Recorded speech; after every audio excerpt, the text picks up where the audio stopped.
"Why is my wife sitting there?" He whispered it like a man watching his own house burn down. Across the candlelit room, Elizabeth, 7 months pregnant, luminous in pale blue, was laughing. Not the polished smile she gave him at dinner. A real laugh. Unguarded.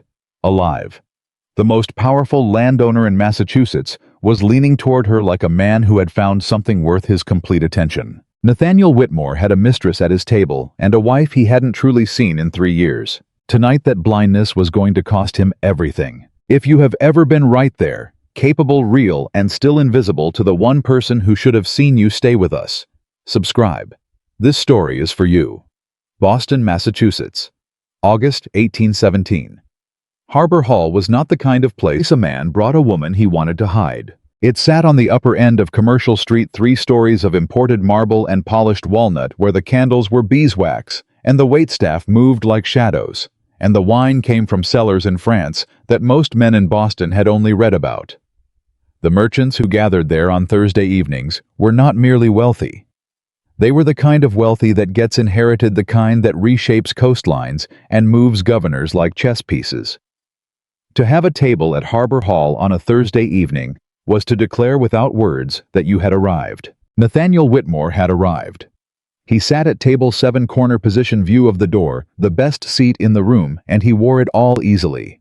The charcoal coat, the ivory cravat, the relaxed angle of his shoulders. He was 34 years old, and he had the particular confidence of a man who had worked hard for everything and had quietly begun to believe that his success was simply a reflection of his own superior quality. Across from him, Caroline Beaumont was laughing at something he had said. She had that quality. Some women have the ability to make a man feel that whatever he is saying is the most interesting thing that has ever been spoken aloud. She was 26, the daughter of a Charleston merchant, and she had been visiting Boston for 4 months on the occasion of her cousin's engagement. In those 4 months, she had attended 7 dinners with Nathaniel Whitmore and exchanged perhaps 300 letters with him, which was 300 more letters than Nathaniel had exchanged with his own wife in the past 2 years combined. "You are too modest, Nathaniel," Caroline said, turning her wine glass slowly. The harborside expansion alone, every merchant in this room would trade their firstborn to have thought of it first. The harborside expansion is still 2 years from completion. But it will complete. Everyone knows it. She tilted her head. "You have the instinct for it. Some men are born knowing how commerce moves. You are one of them." He did not disagree. That was the particular comfort of Caroline's company. She reflected back to him exactly the version of himself he most wished to be. It required nothing from him. No accountability, no history, no memory of who he had been before money and position had polished him into this particular shape. He reached for his wine, and the door opened. Howe was not looking at the door. He was rarely looking at doors because he was the kind of man other people turned to watch, not the kind who watched for others. But something shifted in the room, some subtle reorientation of attention, the way a crowded space tilts when something unexpected enters, and his eyes moved without his permission. She was wearing pale blue. The dress was simply cut appropriate for a woman in her 7th month, and it had none of the elaborate ornamentation that the other women in Harbor Hall displayed like armor. No excessive lace, no towering arrangement of hair, just pale blue silk and a composure that made the room feel for one strange moment like it was the room that needed adjusting. Elizabeth, his wife. She stood just inside the entrance, and she was speaking to the maitre d' with the quiet assurance of a woman who had reserved her table in advance and expected to be shown to it promptly. The maitre d' nodded. He actually nodded with deference, which was not a gesture Nathaniel had ever seen the man extend to a woman unaccompanied by her husband. Elizabeth was not unaccompanied. The man beside her was Jonathan Sterling. Nathaniel knew Sterling the way every merchant in Boston knew Sterling, by reputation, first, then by careful distance. Sterling owned 40,000 acres across 3 counties, controlled the primary timber routes into the city, and had spent the last decade systematically acquiring the kind of land and influence that governments eventually had to negotiate with. He was 51 years old, broad-shouldered, silver-haired, and carried himself with the unhurried authority of a man who had nothing left to prove to anyone. Howe was guiding Elizabeth toward a table near the window. not with the possessive grip of a man escorting a conquest. With the careful, deliberate attention of a man escorting someone he genuinely respected. Nathaniel's wine glass stopped halfway to his mouth. "Nathaniel." Caroline's voice came from somewhere far away. "Is something wrong?" He couldn't answer, because Elizabeth had just laughed. Not the polite laugh she offered at his dinner parties when his colleagues said something mildly amusing. Not the quiet, controlled expression she wore during the long silences that had come to define their evenings at home. This was something else entirely. Sterling had said something, and Elizabeth had thrown her head back slightly, and the laugh that came out of her was real, unguarded, delighted, the laugh of a woman who was genuinely enjoying herself. The last time Nathaniel had heard Elizabeth laugh like that, they had been newly married. He had not noticed when it stopped. "That's your wife." Caroline had followed his gaze. Her voice was careful, stripped of inflection. Nathaniel set down his wine glass. "Yes." A pause. "She's beautiful." I didn't respond to that either, because what struck him, what hit him like a fist to the sternum, was not that Elizabeth was beautiful, though she was. What struck him was that she looked across that candlelit room at 31 years old, 7 months pregnant, completely and utterly at ease in a way he had not seen in years. She was not performing. She was simply herself. And Jonathan Sterling was watching her the way a man watches someone he has decided matters. Nathaniel had married Elizabeth Harrow in the spring of 1812 when she was 26 and he was 29, and they had both believed with the earnest conviction of people who have not yet been disappointed by themselves that they were choosing wisely. Elizabeth's father had been a merchant of moderate success and immoderate intelligence, and he had raised his daughter accordingly. She read ledgers the way other women read novels. She tracked shipping routes and seasonal commodity prices with the casual fluency of someone for whom these things were simply interesting. The way the tides are interesting, the way weather patterns are interesting, because they tell you how the world actually works beneath its surfaces. Nathaniel had found this remarkable when they were courting. He had called it remarkable. He had told her father with genuine admiration that he had never met a woman with such a mind for commerce.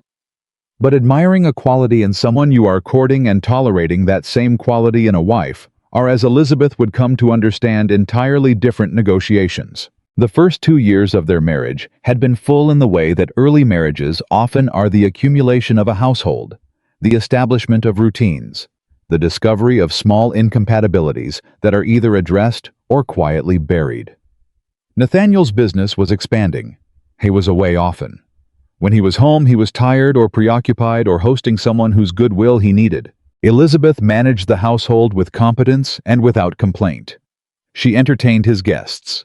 She maintained the correspondence he neglected. She kept the accounts, managed the staff of 6, and somewhere in the remaining hours continued quietly reading everything she could find about maritime trade and the economic development of the New England coast. She was not idle. She was simply invisible. The evening she had brought him the harbor plan. It was March. 3 years ago now. She had spent 4 months on it. She could tell him precisely how long, because she had kept notes careful and detailed in the journal she maintained at her writing desk while he slept. She had mapped the existing shipping routes into Boston Harbor.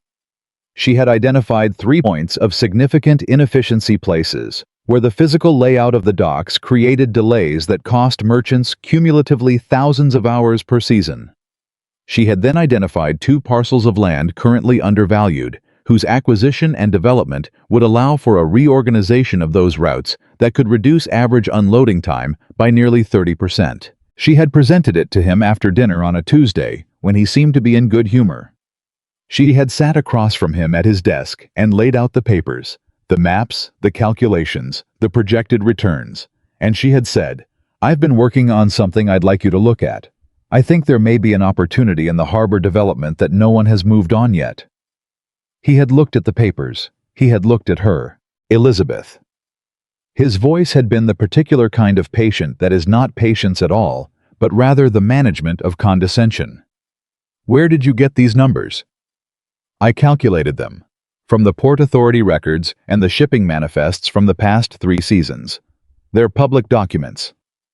You've been reading Port Authority records. Yes.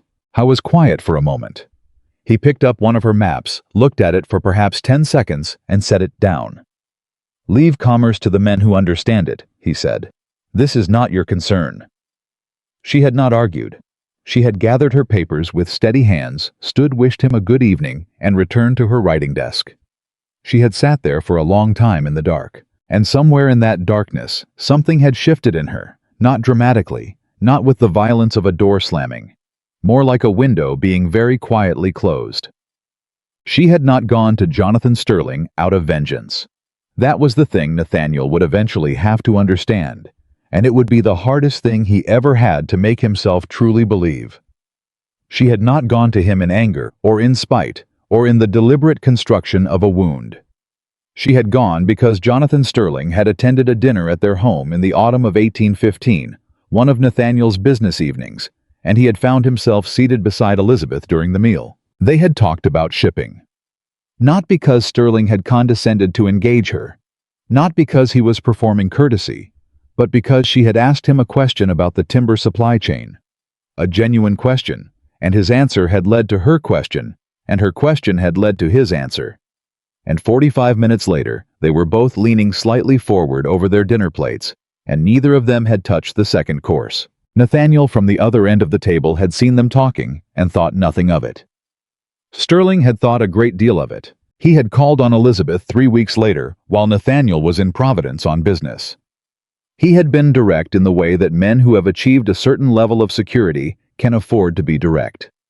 Mrs. Whitmore, I have a development project in the Harbor District that I have been struggling to structure properly for 18 months. I believe, based on our conversation, that you understand the problem better than anyone I have consulted. I am not asking for anything improper. I am asking if you would be willing to think about it. She had been willing to think about it. That had been 16 months ago. In those 16 months, Elizabeth had done more than think.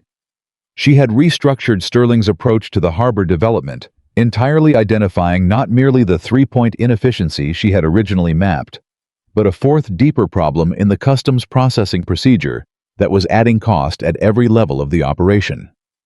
She had negotiated through Sterling with 2 of the 3 landowners whose cooperation was required. She had built financial models that Sterling's own accountants, when they reviewed them, had described as, frankly, better than anything we've produced in-house. She had built something, not for Sterling, not for Nathaniel, for herself. To prove not to anyone else, not even to Nathaniel, but to herself in the quiet and undeceivable court of her own judgment, that she was exactly who she had always believed she was. Nathaniel watched them be seated at their table. He watched the waiter bring them menus, and he watched Sterling say something to the waiter that made the man nod with the particular kind of attentiveness that meant Sterling was a regular and a generous one. He watched Elizabeth look at her menu, say something to Sterling. Watched Sterling respond. Watched Elizabeth's expression shift into that look of focused interest she had always had when she encountered an idea worth engaging with. He had not seen that expression directed at him in 2 years. He became aware that Caroline was watching him. "You should go speak to her," Caroline said. Her voice was quiet, and there was something in it that was less jealousy than resignation, the sound of a woman who has just correctly identified a situation for what it is. "This is not the place." "Nathaniel." A pause. "Is she happy?" The question landed strangely. He wanted to say he didn't know what she meant. He wanted to dismiss it the way he had dismissed so many things that made him uncomfortable. But he was looking at Elizabeth across the room, and the answer was right there, plainly visible, requiring nothing from him but honesty. "She looks it," he said. "Then perhaps you already know what you need to know." He looked back at Caroline. Her eyes were direct, unaccusing, but very clear. She had always been clear, he realized. That had been part of the appeal. She was uncomplicated. She asked nothing. She offered warmth without expectation. And he had mistaken that simplicity for connection. It was not connection. Connection required being known. And the woman across the room, the woman in pale blue with her composed expression and her genuine laugh, was the only person in his life who had ever truly attempted to know him, who had offered him her mind and her plans and her real self, and he had told her to leave business to the men. "Excuse me," he said. He stood. He crossed the dining room with the particular deliberateness of a man who has made a decision he cannot unmake and knows it. He was aware of eyes following him. Harbor Hall was a room where social intelligence was currency, and a man leaving one table to approach another always generated attention, but he kept his focus on the table by the window.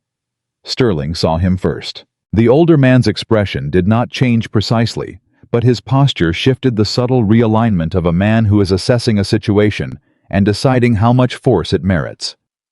His hands rested calmly on the table. Elizabeth saw him a moment later. She went still, not frightened, not guilty, not the particular stillness of a woman bracing for a confrontation she deserves. The stillness of a woman who has been waiting for longer than she can precisely count for a moment, whose shape she has imagined many times, and who is now simply watching to see which version of it she is actually going to receive. Nathaniel stopped at the edge of their table. "Elizabeth." "Nathaniel." Her voice was even. Sterling rose from his chair, the old courtesy, the correct gesture, and extended his hand. "Whitmore, Jonathan Sterling. We haven't been formally introduced." Nathaniel shook his hand. Sterling's grip was firm without being combative. The grip of a man who has nothing to prove. "I know who you are," Nathaniel said. "Good." Sterling settled back into his chair with the ease of a man who fully intends to remain exactly where he is. "Join us if you'd like." It was an invitation that was also very quietly a test. Nathaniel looked at Elizabeth. "Could I speak with you privately?" A moment passed. "You may say what you have to say here," Elizabeth told him. "Mr. Sterling is my business partner. There is nothing I cannot say in front of him." Business partner. The words arranged themselves in his mind, and he turned them over, examining them, understanding for the first time in a way that was not abstract, but immediate and physical, what they meant. Not lover. Not escape. Business partner. She had found someone who would sit across a table from her and take her seriously. Elizabeth. He pulled out the empty chair beside her and sat. He had not been invited to sit.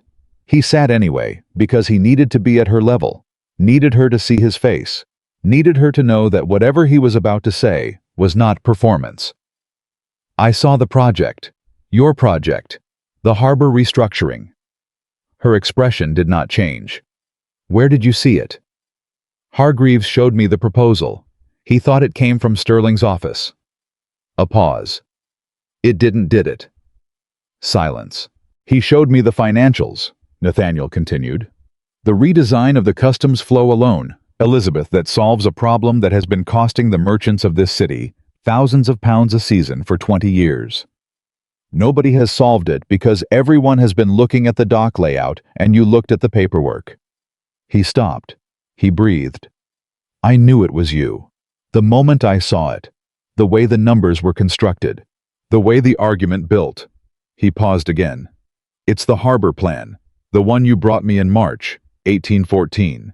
Something moved across Elizabeth's face. Something that was not quite triumph and not quite grief, but contained elements of both. "You remember the date," she said. "I remember." His voice was rough at the edges. "I told you to leave business to the men." "You did." "I was wrong."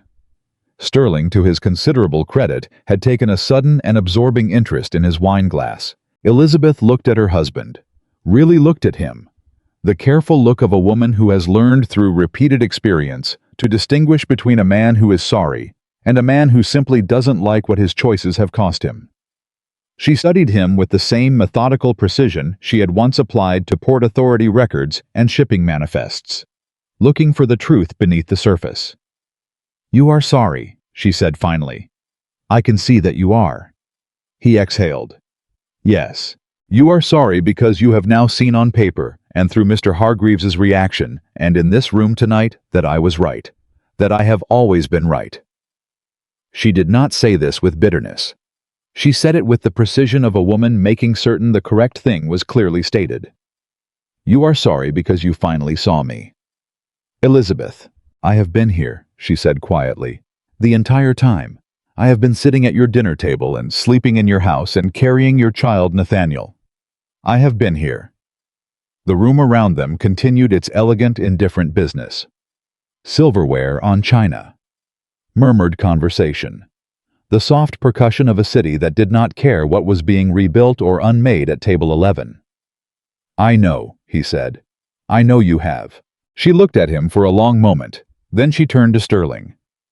"Would you give us a moment, Jonathan?" "Of course."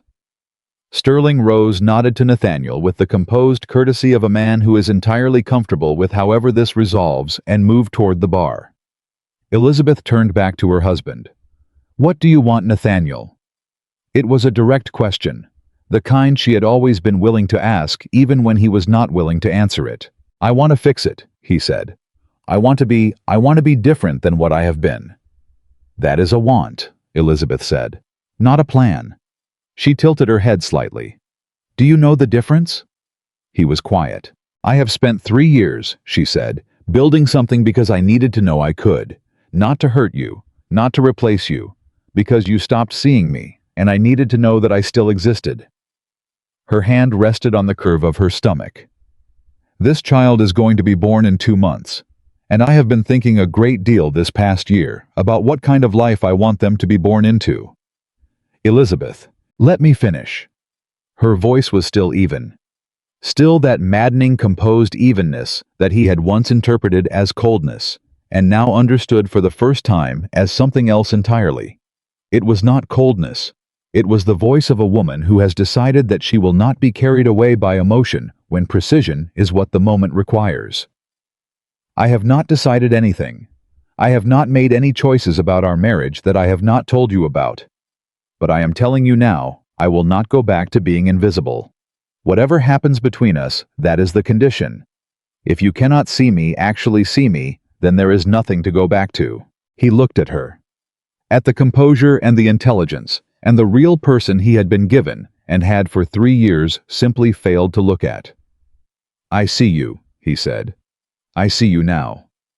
"Now," she repeated. "Yes, now you do." A pause. "The question, Nathaniel, is what you intend to do about it. And I do not need an answer tonight." She looked toward the bar where Sterling stood and lifted her hand slightly, and Sterling began the unhurried walk back toward the table. "Go back to your table," Elizabeth told her husband, "and think about what kind of man you want to be, not what kind of man you want other people to see, what kind of man you actually want to be." Nathaniel Whitmore stood. He looked at his wife, at the pale blue dress, at the steady eyes, at the woman who had once brought him a map of the future, and whom he had sent back to her writing desk. And he understood with the particular clarity that comes only when something is almost irrevocably lost, exactly who he was looking at. He nodded. He walked back across the room. Caroline's place was empty. Her napkin was folded on the table, her wine glass half full, and there was a brief note beneath his plate. "She deserves better than you've been giving her, so do you. Good luck." "See." He sat down alone. He picked up his wine glass. Across the room. Jonathan Sterling retook his seat, and Elizabeth Whitmore said something that made the silver-haired landowner lean forward with interest, and somewhere in the careful architecture of what she was saying, Nathaniel could see even from this distance, even without hearing a word, the unmistakable shape of a woman who had already decided a long time ago exactly what she was worth. He had just never been paying attention. He was paying attention now. Nathaniel did not sleep that night. He sat in his study until the candles burned low, and then he sat in the dark, and the dark asked him questions he did not have answers to.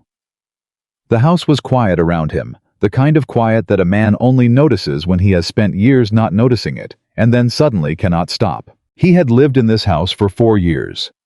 He knew the dimensions of his study, the weight of his desk, the particular creak of the third stair from the bottom.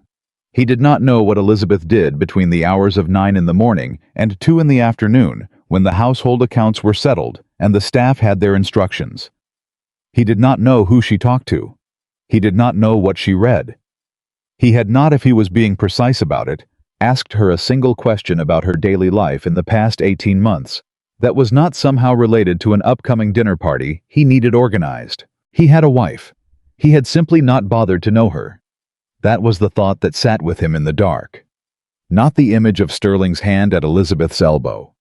Not the sound of her laugh across a candlelit room. Not even the harbor. That brilliant, infuriating harbor plan that had been sitting under his nose for 3 years while he told her to leave business to the men.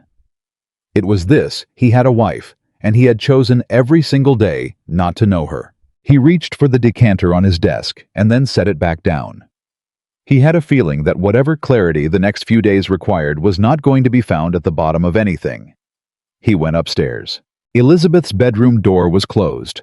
It had been closed for 8 months, not as a dramatic gesture, not after any particular argument, but simply because somewhere in the accumulated weight of his absences and dismissals, they had quietly, without discussion, migrated to separate rooms. He had not objected. He had, if he was honest, been relieved. It simplified things. He stood in the corridor outside her door for a long moment. He could hear nothing. She was asleep, or she was awake and silent, and either way, he had no right tonight to knock.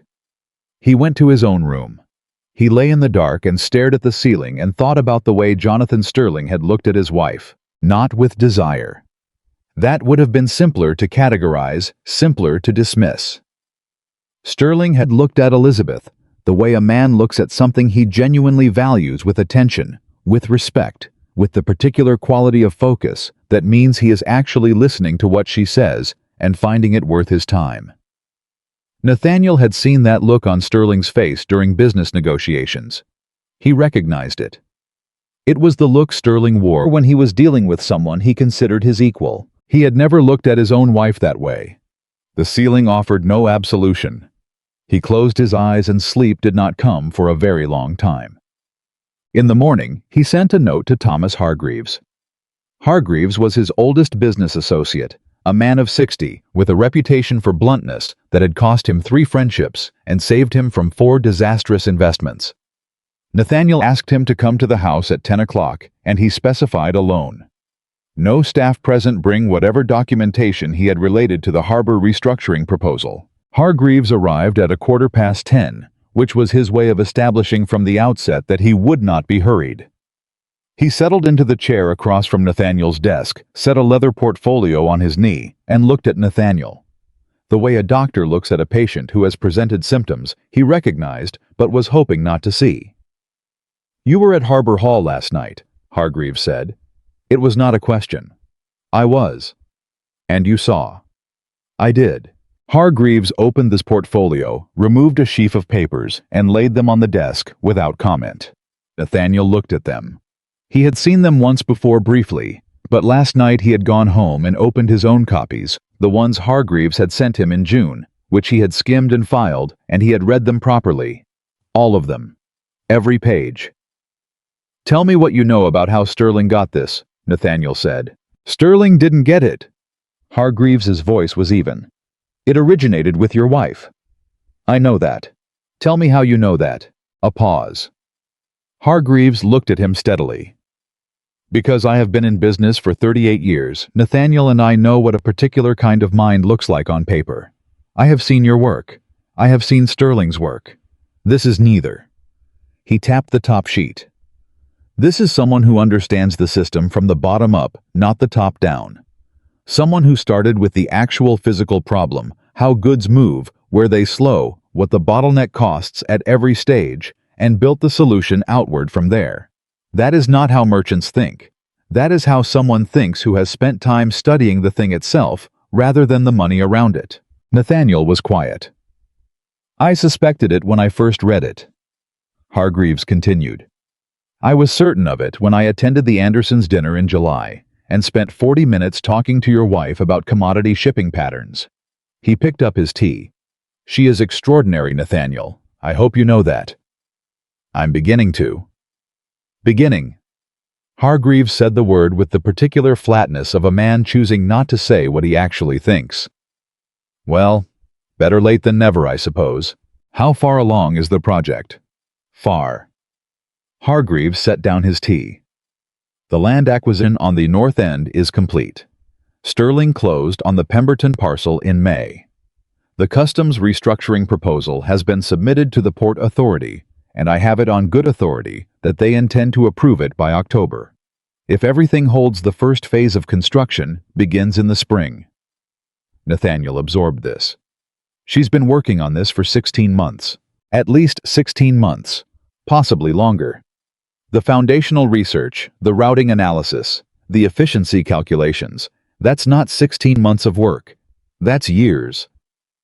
Hargreaves looked at him directly. You turned her away, didn't you? When she brought it to you. It was not quite a question. March 1814, Nathaniel said. She came to me with the harbor plan. I told her to leave business to the men. The silence that followed was not comfortable. Well, Hargreaves said finally, and the single word contained more judgment than a paragraph would have. He stood, picked up his portfolio, and straightened his coat. The project will succeed with or without you. Your wife has made certain of that. He moved toward the door, then stopped. She came to you first. You might want to remember that. He left. Nathaniel sat with the papers on his desk and the weight of 38 words. She came to you first. He did not see Elizabeth for 3 days. She was in the house. He was in the house. They occupied the same structure and breathed the same air and sat down to the same meals, or rather, they sat down to meals at the same table and managed the extraordinary social gymnastics of two people who have decided without agreeing to it that they are not ready yet to have the conversation that needs to be had. She was polite. She was composed. She passed the bread and asked about his meetings and listened to the answers with an attentiveness that was somehow worse than rudeness would have been, because it demonstrated that she was still choosing in every small social transaction to be decent to him. Even now. Even after Harbor Hall, and the years before it, and the March night when he had sent her back to her writing desk. She was choosing decency. He had not earned it. She was extending it anyway. On the third evening, Mrs. Alderton, their housekeeper, a woman of 55, who had been with the household since before the wedding, and possessed the particular authority of a servant who knows where all the real power in a home actually resides, placed a bowl of soup in front of Nathaniel, and said with the serene delivery of someone issuing a verdict, "Mrs. Whitmore spent 4 hours today at the docks, sir. She'll be tired." Elizabeth looked up from her own bowl. "Mrs. Alderton, just noting the facts, ma'am." The housekeeper retreated to the kitchen. Elizabeth returned to her soup. Nathaniel looked at his wife. "You were at the docks today." "I was." "That's Elizabeth in your condition." "My condition," she repeated, and there was something very precise and very quiet in the way she said it, "is called pregnancy, Nathaniel, not invalidity. I am 7 months along, not 7 months underground." He stopped. She looked at him steadily. "Was there something else?" "I want to know," he said. "About the project, about all of it. I want you to tell me." A silence settled between them. Not hostile. More like the silence before a weather change, the pause when the air pressure shifts and everything waits. "Why?" Elizabeth asked. The question was so direct and so fair that it stopped him entirely. Why? Not, of course, let me explain the automatic response of a woman accustomed to her husband's interest. Just why? Because she had learned over years to ask that question before she gave anything. Because she had learned what it costs to offer something real to someone who is not actually ready to receive it. "Because I have been wrong," he said, "and I want to understand what I was wrong about. Not so that I cannot to manage it. I want to understand because it is yours, and I have not bothered to understand anything that is yours in a very long time." She studied him. That careful, methodical study.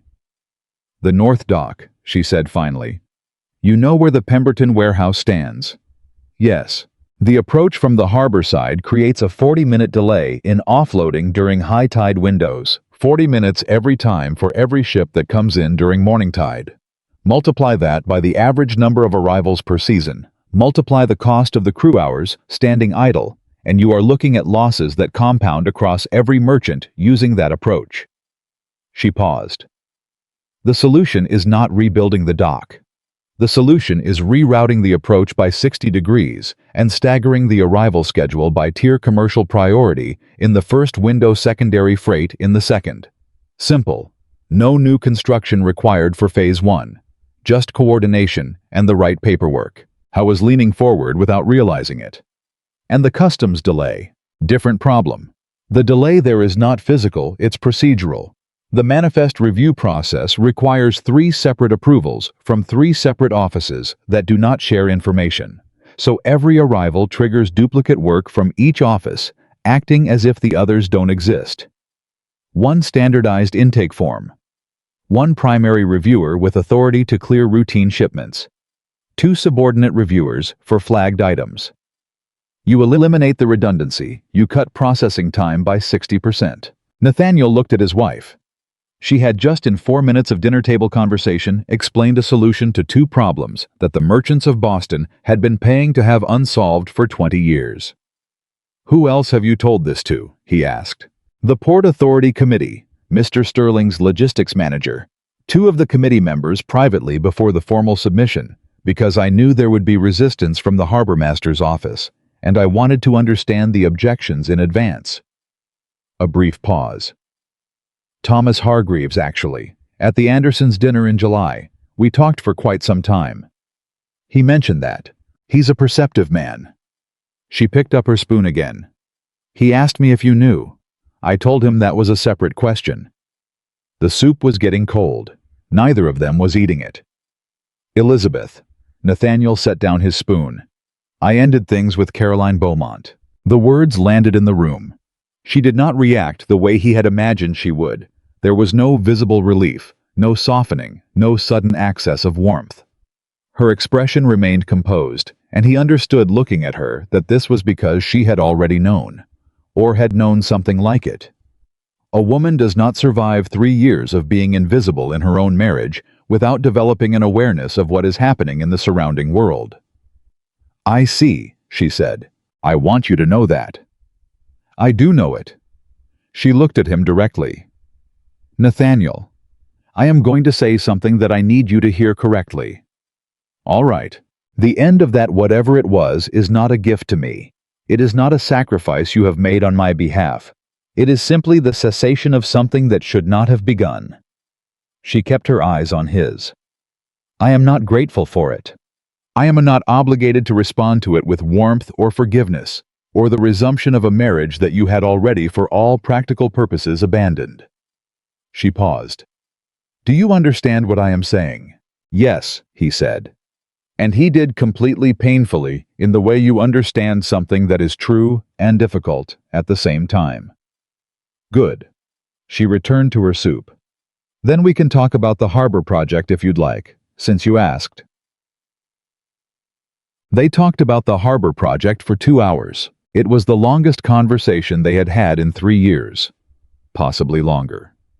They moved from the dining room to the sitting room as the evening settled in, and Elizabeth drew diagrams on the back of household stationery, and Nathaniel asked questions, real questions, not the managed performative interest of a man who has decided in advance what the answer is, but actual questions, the questions of someone who is genuinely trying to understand, and she answered them with the precision and confidence of someone who has spent years becoming the foremost expert on a subject that no one in her immediate life had bothered to ask her about. He asked about the harbor master's resistance.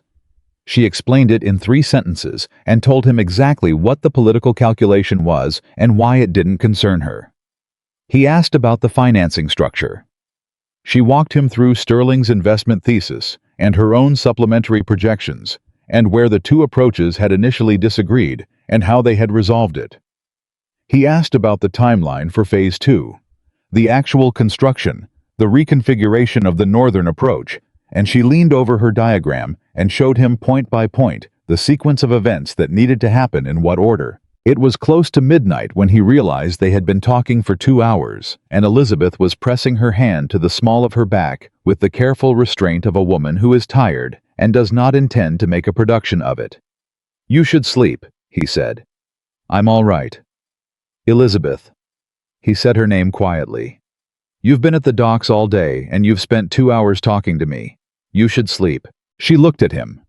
Something shifted in her expression, not a great shift. Not a dramatic one, just a small recalibration, the kind that happens when someone does something small and correct, and it registers because it is not what you have been expecting. "I'll go up," she said.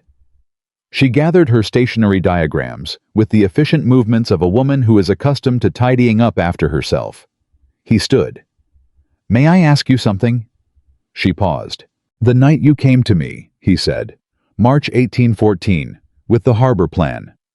He stopped organizing the words with more care than he usually applied to speaking.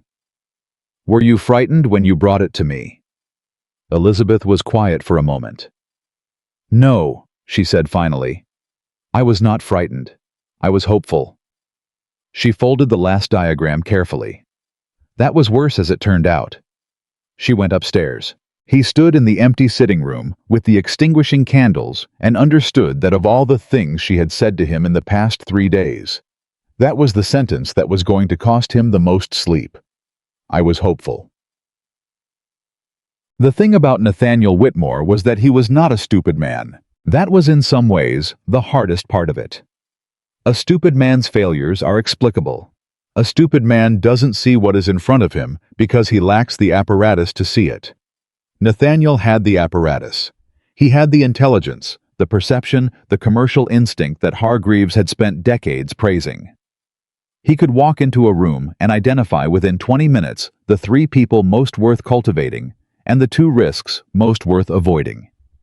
He could read a balance sheet and feel in his gut where the weakness was before he could articulate it logically. He had looked at his wife every day for 5 years and seen a role. Not a person. A role. He had looked at Caroline Beaumont for 4 months and seen a reflection of his own confidence, his own charm, his own comfort with himself. He had confused that reflection for connection. He understood this now. The understanding did not make him feel better about himself, which was correct. He didn't deserve to feel better about himself. But it was the beginning of something, not absolution, not redemption, not any of the dramatic resolutions that a man imagines when he first confronts his own failure. It was something simpler and harder than that. It was the beginning of seeing clearly.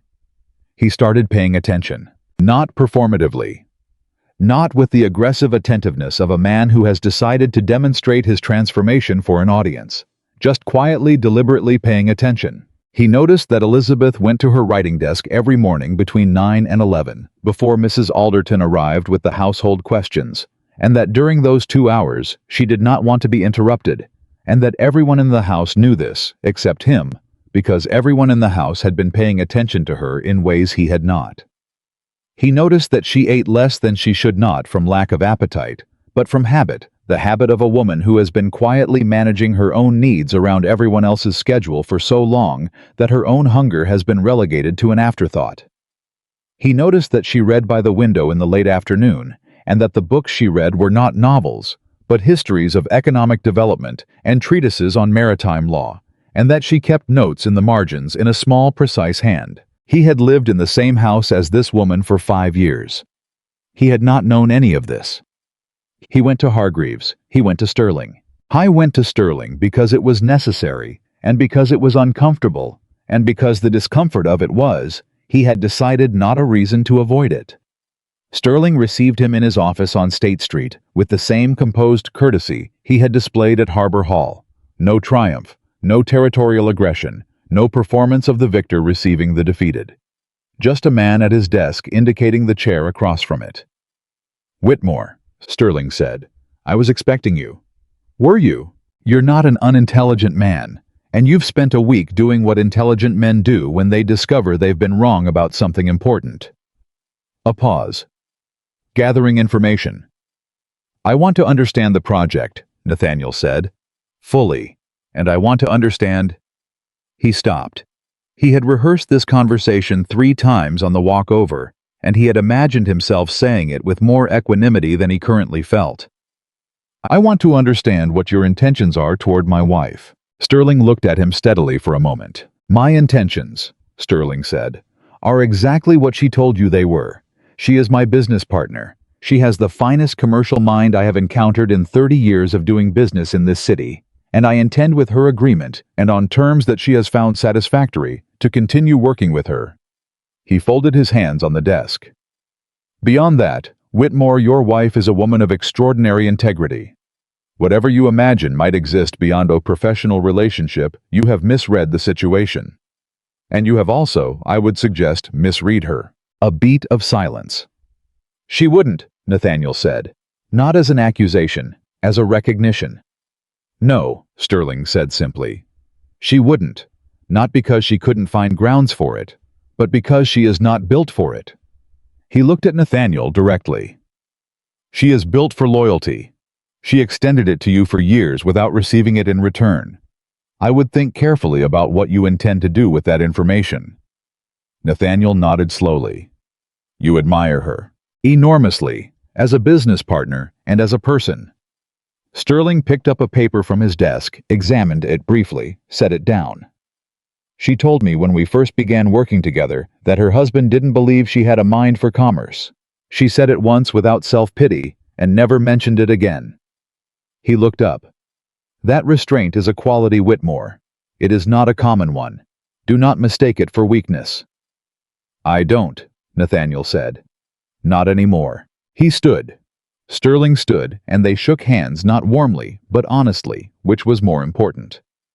At the door, Nathaniel turned back. The project, he said. If there is any way I can be useful through my contacts with the Port Authority Committee or with the Harbor Master's office, I would want to help. Not to insert myself, because it is good work and it deserves to succeed. Sterling studied him for a moment. I'll mention it to Mrs. Whitmore, he said. It's her project. The decision is hers. Elizabeth's answer came 4 days later. Not directly. Through Mrs. Alderton, who appeared at the door of his study on a Wednesday morning, and said with the regal neutrality of a woman who has been delivering messages between people too proud to deliver them directly for 30 years. Mrs. Whitmore asks if you are available to join her at the Port Authority offices on Friday. She has a meeting with the committee at 2 o'clock and believes your presence may be useful with Chairman Aldridge. Nathaniel looked up from his desk. She asked for me specifically. Those were her words, sir. Useful with Chairman Aldridge. A pause. I believe Aldridge is being difficult. Aldridge is always difficult. Yes, sir. Mrs. Whitmore said something similar, though in more precise terms. The housekeeper's expression did not change. Will you be available? He put down his pen. Tell her yes. Mrs. Alderton nodded and left, and Nathaniel sat back in his chair and understood that this was not forgiveness. It was not restoration. It was something earlier and harder and more important than either of those things. It was an opening, a small, cautious, conditional opening, extended by a woman who had every right to keep the door closed entirely, and had chosen for reasons he did not yet fully understand, and had not yet fully earned to leave it slightly ajar. I was not going to waste it. Friday arrived with the particular tension of any day that matters. He dressed carefully, not elaborately, not with the self-conscious display of a man trying to impress, but carefully the way you dress for something you are taking seriously. He arrived at the Port Authority building at 1:45, and Elizabeth was already there. She was standing in the corridor outside the committee room, reviewing notes in a small leather-bound book, and she did not look up immediately when he arrived. When she did, her expression was professional and composed, and gave nothing away. You came, she said. You asked. A brief, unreadable pause. Aldridge is going to try to table the customs reform proposal until the spring session. He has 2 committee members who are aligned with the Harbor Master's office, and they want more time for review. She closed the leather book. What I need from you is simple. Aldridge owes you a favorable hearing from the Caldwell matter 2 years ago. I need you to remind him of that, not explicitly, but in whatever way men like you and Aldridge remind each other of these things. Subtle leverage. Effective leverage, she corrected. There is a difference. He almost smiled. You've thought about this. I think about everything. She said it without arrogance, as simple fact. Then she looked at him directly with that clear-eyed assessment he was learning to recognize as the most honest thing about her. Nathaniel, I need to know before we walk into that room that you understand what your role is today. What role is that? Supporting mine. She held his gaze. This is my project, my negotiation, my relationship with that committee, which I have spent 8 months building through Sterling's introductions and my own work. You are here because you have a specific piece of social leverage that is useful at this specific moment. A pause. Not because you have decided to take over. The words landed with precision. He took them. Understood, he said. She studied him for a moment, as if deciding whether she believed him. Then she turned toward the committee room door. Let's go. Chairman Aldridge was exactly as difficult as advertised. He was 63, possessed of the particular smugness of a man who has held a position of moderate authority for so long that he has confused his authority with wisdom, and he opened the meeting by praising the proposal in terms that were clearly designed to precede a comprehensive obstruction of it.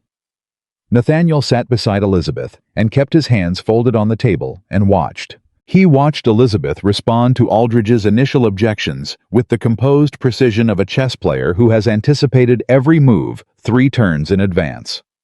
He watched her deploy numbers with a fluency that left the committee's own accountant, a wiry man in the corner who had clearly been brought as a technical challenge, visibly struggling to keep pace. He watched her address the harbormaster's office objections without ever once mentioning the harbormaster by name, which was the kind of political elegance that takes years to develop. And he watched at the moment. Aldridge leaned back with the self-satisfied air of a man preparing to announce a delay, as Elizabeth turned to him with the calm neutrality of a partner making a natural handoff. "Mr. Aldridge," Nathaniel said, "I believe you and I had occasion to discuss the Harbor Committee's interests in some detail during the Caldwell negotiations. I recall that you were very clear at that time about your commitment to modernizing the Port Authority's procedures." He paused, letting the sentence breathe. "This proposal is the most concrete opportunity I have seen to honor that commitment. I would be very interested to tell the Merchants Association when they ask me about the committee's direction, as they will, that you were the one who moved it forward." Aldridge looked at him. Nathaniel looked back pleasantly. Aldridge looked at the proposal in front of him. He cleared his throat. "I believe we can schedule a vote for the September session," he said. Elizabeth did not look at Nathaniel, but he saw in the slight adjustment of her posture the microscopic release of a tension she had been carrying for weeks. The meeting concluded 20 minutes later. They walked out of the building into the afternoon, and Elizabeth stood for a moment on the steps. She was quiet. "September," he said. "September." She exhaled slowly. "That's 3 weeks earlier than I expected him to concede." She turned to look at him. There was something in her expression that was not quite warmth, but was adjacent to it, the look of someone reassessing a calculation. "That was well done. You set it up," he said. "You had him disarmed before I said a word." Still, she looked at him for the moment longer than she usually did. "Thank you." He nodded. They stood on the steps of the Port Authority building in the August afternoon. 2 people with years of damage between them and a harbor project, and a child coming in 6 weeks, and the distance between them was still vast and real and honest. But it was for the first time a distance they were both facing in the same direction. "Walk back," he asked. A pause. "Yes," Elizabeth said. "All right." They walked. The walk home from the Port Authority had been quiet, in the way that some silences are not empty but full of things said and unsaid, full of the particular weight that settles between 2 people who have stopped pretending and have not yet decided what to replace the pretense with. They had walked side by side, not close, not distant, just the natural spacing of 2 people negotiating the same pavement, and when they reached the house, Elizabeth had gone directly upstairs without explanation, and Nathaniel had stood in the entrance hall listening to her footsteps cross the floor above him, and understood that what had happened today, the meeting, the small victory, the walk home, was not reconciliation. It was something earlier than that. More fragile, more important. It was evidence. Elizabeth was a woman who had been given reasons for 31 years to trust her own judgment and distrust other people's promises, and she was not going to revise her assessment of Nathaniel Whitmore on the basis of one Port Authority meeting and a few decent conversations. She was going to watch. She was going to collect evidence the same way she collected everything, methodically, honestly, without letting hope distort her conclusions. I understood that, and he understood that understanding it was not enough. He had to earn it. Not in a grand gesture, not in a single dramatic moment that could be pointed to and named. In the accumulation of small things. In showing up correctly repeatedly over time until the pattern could not be reasonably explained as performance. That was the work. He was not sure he had ever done that kind of work in his life. I went to his study, sat at his desk, and wrote 3 letters. The first was to his solicitor instructing him to formalize Nathaniel's withdrawal from 2 business ventures that had been occupying his Thursday evenings for the past 8 months. The second was to Hargreaves declining an invitation to a merchant's weekend in Newport that had been on his calendar for 6 weeks. The third was the hardest. It was to his mother in Providence, whom he had been meaning to visit since April, and had not visited, who had asked him twice in letters whether Elizabeth was well, and whom he had answered with assurances so vague they amounted to lies. He wrote to her honestly. He did not provide details she did not need. But he wrote honestly, and when he had finished, he read it back and did not recognize himself in it entirely, which seemed on balance like a good sign. He sealed his letters. He went to bed at a reasonable hour. He did not take the decanter from the shelf. He was beginning in the most fundamental sense to behave like a man who intended to be somewhere specific. September arrived with the speed that important months always seem to have, and with it came 3 things. At approximately the same time, the Port Authority vote, a letter from a man named Prescott that rearranged everything. Nathaniel thought he understood about the harbor project and a conversation with Elizabeth that neither of them had planned and both of them had needed for years. The vote came first. Aldridge, true to the calculation. Nathaniel had made in the corridor before the meeting, and Elizabeth had made weeks before that, delivered the September session. The customs reform proposal passed with 6 votes in favor and 2 abstentions from the harbor masters aligned members. Not the unanimous endorsement Elizabeth had originally hoped for, but a decisive enough margin to move forward. Sterling's associate sent a note to the house within the hour. Nathaniel intercepted it, recognized the handwriting on the envelope, and brought it upstairs himself. He knocked on Elizabeth's sitting room door. "Come in." She was at her writing desk, and she turned when he entered, and he held out the envelope without speaking. She took it, broke the seal, read it in approximately 10 seconds, and then sat very still for a moment. 6-2, Nathaniel said. 6-2. She exhaled. Not dramatically, just one long, slow breath, the exhalation of a woman releasing something she had been holding for a very long time. Then she looked up. The Phase 2 survey can begin in October. If the survey confirms the northern approach geometry, and it will. I've run those numbers 4 times. Construction begins in March. You did it. She shook her head slightly. Not yet. There are still the land easements on the Milford end, and the harbor master's office will look for procedural objections during the survey phase. They won't find legitimate ones, but they'll look. She set down the letter. Still, this is significant. It is more than significant. He stayed in the doorway, not presuming the room. Elizabeth, you deserve to feel good about this. She looked at him for a moment, with an expression he couldn't fully categorize. Something between recognition and wariness. The look of someone who has heard words like these before, and is deciding whether this version of them means something different. I do feel good about it, she said carefully. Thank you. He nodded. He was about to leave. He had learned in recent weeks the crucial skill of not overstaying the moments she gave him when she said, Nathaniel, wait. He turned. She was looking at her hands briefly, which was something she rarely did. Elizabeth Whitmore almost always looked directly at whoever she was speaking to. When the baby comes, she said, I want to continue working, on the project, on whatever comes after it. The sentence sat between them, and he recognized it immediately for what it was. Not a request, a statement. A line drawn, not with hostility, but with absolute clarity. The declaration of a woman informing her husband that a particular negotiation was not open, that this particular thing was not his, to grant or withhold. Of course, he said. She looked up. Elizabeth, what you are building is it matters. To the city, to... He stopped.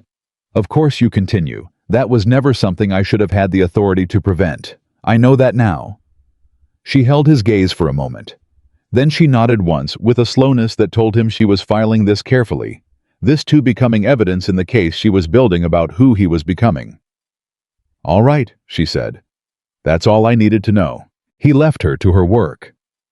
In the corridor, he stood for a moment with one hand on the wall and breathed. The conversation had lasted 3 minutes. It had mattered more than most of the conversations he had had in the past 3 years combined.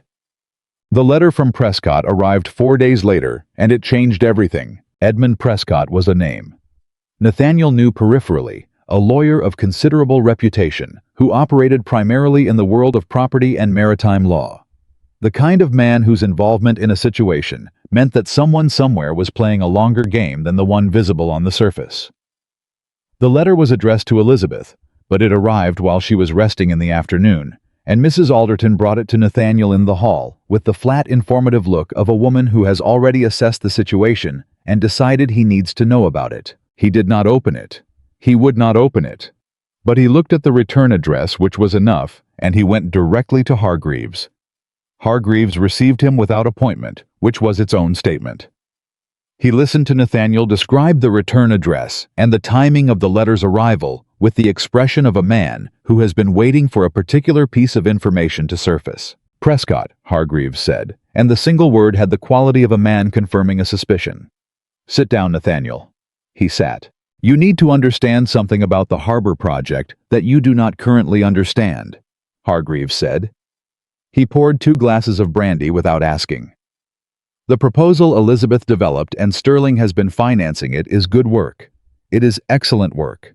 It will transform the commercial efficiency of this harbor in ways that will benefit every merchant in the city. But it has also, in the process of becoming real and significant and approved, attracted the attention of men who were hoping it would not become any of those things." Hargreaves picked up his glass.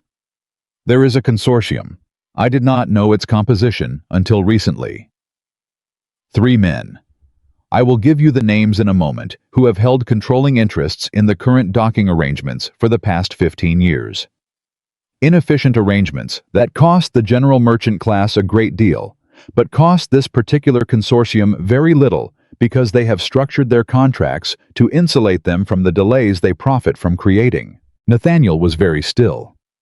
"Elizabeth's reforms eliminate their advantage. Elizabeth's reforms eliminate their entire business model." Hargreaves set down his glass. "Prescott is their lawyer. If he is writing to your wife, it is not a courtesy call. It's a threat. It may be an offer," Hargreaves said carefully, "which is sometimes the same thing with better manners." He paused. "Nathaniel, these are not men who write letters as their primary mode of applying pressure. The letter is the first step. What concerns me is what comes after it." The brandy sat untouched in Nathaniel's hand. "Who are the 3 men?" Hargreaves told him. 2 of the names. Nathaniel recognized from business dealings at a comfortable distance, substantial men, influential, the kind whose opposition created real obstacles. The 3rd name stopped him entirely. "Caldwell," he said.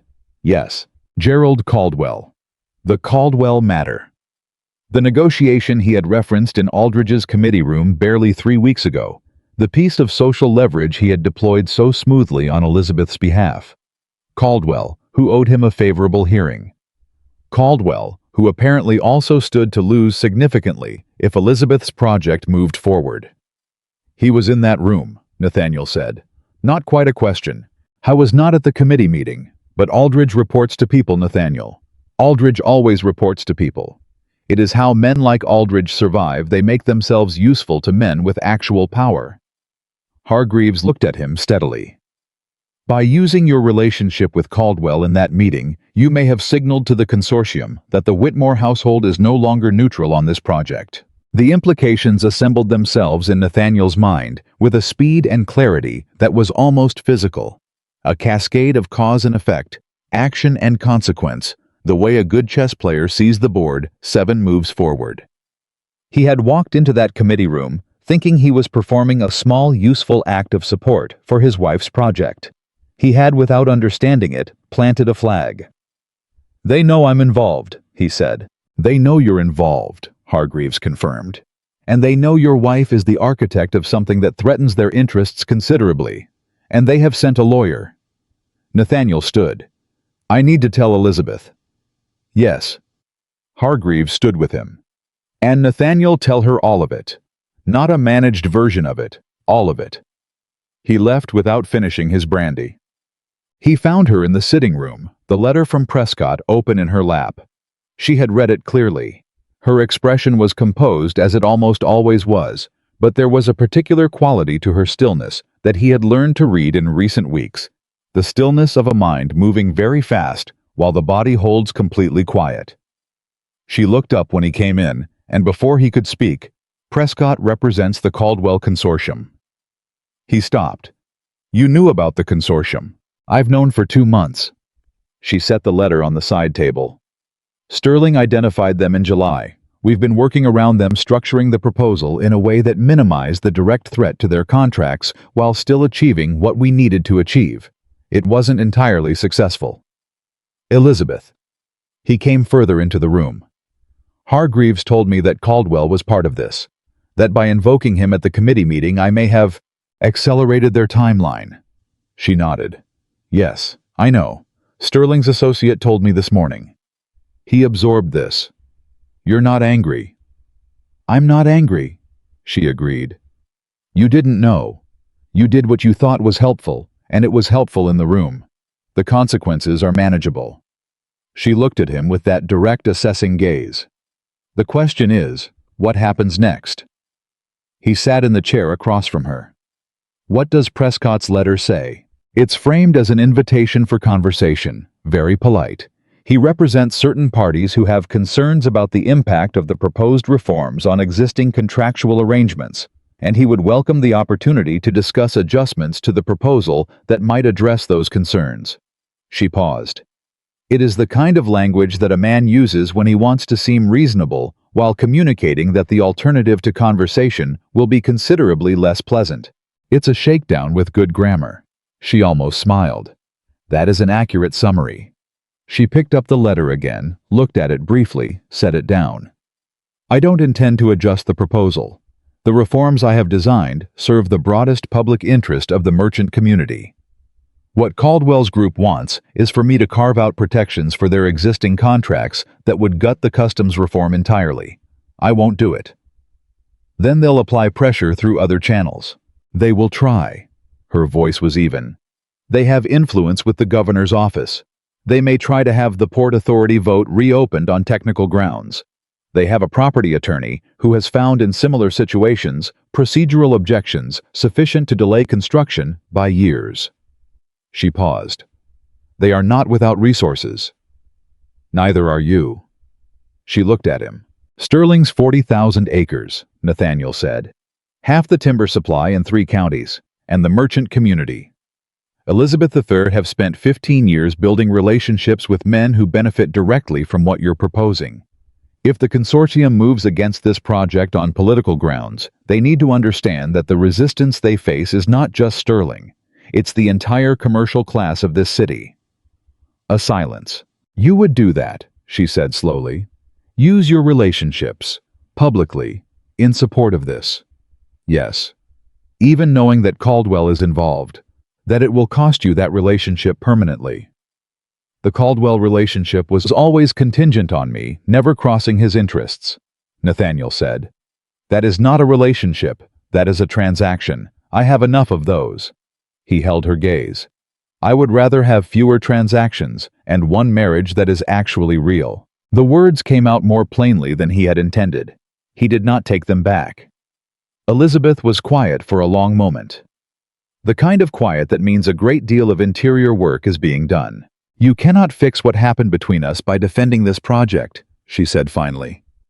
The words were not unkind. They were precise. I need you to know that I know the difference between a man who is helping me because it is right and a man who is helping me because he has decided it is the most effective route back to my good opinion. I know you know the difference. Which is it? He thought about it honestly. That was the thing she required. Not the fast answer, the confident answer, the answer that sounded correct. She required him to actually think. Both, he said. I won't pretend there's no self-interest in it. There is. But it is not only that. It is Elizabeth Farr. I sat in front of Hargreaves this afternoon and had a man I have trusted for 20 years tell me that my wife has been building something extraordinary for years while I was not paying attention, and that people with power and bad motives are trying to destroy it. And I felt... He stopped. I felt something I have not felt in a long time. Which is that I am on the wrong side of a line, and I know exactly where the right side is, and I want to be on it. Silence. Elizabeth looked at him with an expression he had not seen before on her face, or perhaps he had seen it and not recognized it, which was the more likely truth. It was not warmth exactly. Not yet. It was something more careful than warmth. It was the expression of a woman who is looking at a man she loves, had always loved, had never fully stopped loving, despite everything, and is trying to determine whether what she is seeing is real. "All right," she said at last. 2 words. He had learned in recent weeks that Elizabeth's 2-word answers contained more weight than most people's paragraphs. "I'll write to Prescott tomorrow," she said. "I'll decline the meeting." She looked at him. "And if you want to speak to your merchant contacts about what the consortium is doing, and why it serves no one's interests but their own, I would not object to that." It was the closest thing to permission she was going to give him. He accepted it for what it was. Joel. Nathaniel moved through the next 2 weeks with a focused deliberateness that surprised people who thought they knew him. He called on 7 merchants. He did not hide what he was doing, or who had designed the project he was defending. He said Elizabeth's name directly in those conversations, which was not a thing that was commonly done. A merchant presenting his wife's work as her work, not his, not her employer's hers. He watched men recalibrate as he said it. He watched some of them, the honest ones, show a flash of reassessment that meant they had known or suspected and had been waiting to see whether Nathaniel Whitmore would acknowledge it. He also went home every evening. That was the smaller thing, and it turned out to be the more important one. How was home for dinner? He was home when the new nurse Mrs. Alderton had hired arrived to be assessed, and he sat in on that conversation and asked sensible questions and deferred to Elizabeth's judgment when she expressed reservations about the woman's references. He was home on the Sunday afternoon when Elizabeth came downstairs looking slightly pale and said with careful understatement that she thought she might have overdone it the previous day. And he sat with her in the sitting room for 2 hours, and they talked not about the project, not about Caldwell or Prescott or the Port Authority, about smaller things, the kind of small things that married people talk about when they are actually paying attention to each other, the kind of conversation that builds the texture of a shared life. He told her about his brother in Salem and the disastrous shipping venture of 1809 that he had never told anyone about because it had humiliated him. She told him about her father's last year of business the year before he died, when the company had nearly failed, and how she had spent 6 months secretly reorganizing his accounts to buy him time without letting him know she was doing it, because she knew he could not have accepted help from a daughter without it costing him something he couldn't afford to lose. "You were 22, Nathaniel said. 23. She was looking at her hands. "He never knew I'd done it. He died thinking he'd saved the business himself in that last year." A pause. "I was glad of that. He deserved to die proud of himself." He looked at her. At the woman who had at 23 saved her father's business in secret so as not to damage his dignity, who had arrived in a marriage with that quality fully developed and had offered it to a husband who did not know how to see it. "Your father knew," he said. She looked up. "Not the details, but fathers know." He met her eyes. "He raised you. He knew what you were capable of." She was quiet. Something passed across her face. Grief briefly, and then something that was not quite peace, but was moving in that direction. "Perhaps," she said. They sat without speaking for a while, and it was the first silence between them in years that did not feel like distance. The second major twist arrived, not from Caldwell or Prescott or the consortium, but from a direction that neither of them had seen coming. It came from Nathaniel's mother. Margaret Whitmore arrived in Boston on a Thursday morning unannounced, which was her right as a woman who had never in her 62 years felt that announcements were necessary when she had decided something needed attending to. She arrived at the house while Nathaniel was in a meeting across the city, walked past Mrs. Alderton with the authority of a woman who has changed a man's diapers and will not be detained by his housekeeper, and found Elizabeth in the sitting room. She sat down. She looked at Elizabeth at the final weeks of pregnancy, the careful posture, the composed expression, and she said without preamble, "My son has written me the most honest letter he has ever written in his adult life. I came to see why." Elizabeth, to her credit, did not attempt to perform anything. She simply said, "I hope the letter was not distressing." "It was distressing," Margaret said. "It was also the first letter I have received from him in years in which I recognized the boy I raised." She folded her hands in her lap. "I want to know, Elizabeth, from you directly what has happened in this house." A pause. "Your son stopped seeing me," Elizabeth said, "for several years, and then in August in a restaurant he saw me again." Margaret Whitmore was silent for a moment. Then she said, "What did you do while he wasn't seeing you?" "I built something." "Good." Margaret's voice was firm. "Good. Because that is the only reasonable thing to do when someone has stopped seeing you. You build something anyway." She looked at Elizabeth steadily. "Are you going to let him back in?" "I am deciding." "What is he doing while you are deciding?" "He is coming home every evening," Elizabeth said. "He is asking questions and listening to the answers. He went to Jonathan Sterling's office and had a conversation that I understand was uncomfortable and honest. He is defending my project in the merchant community with my name attached to it." A pause.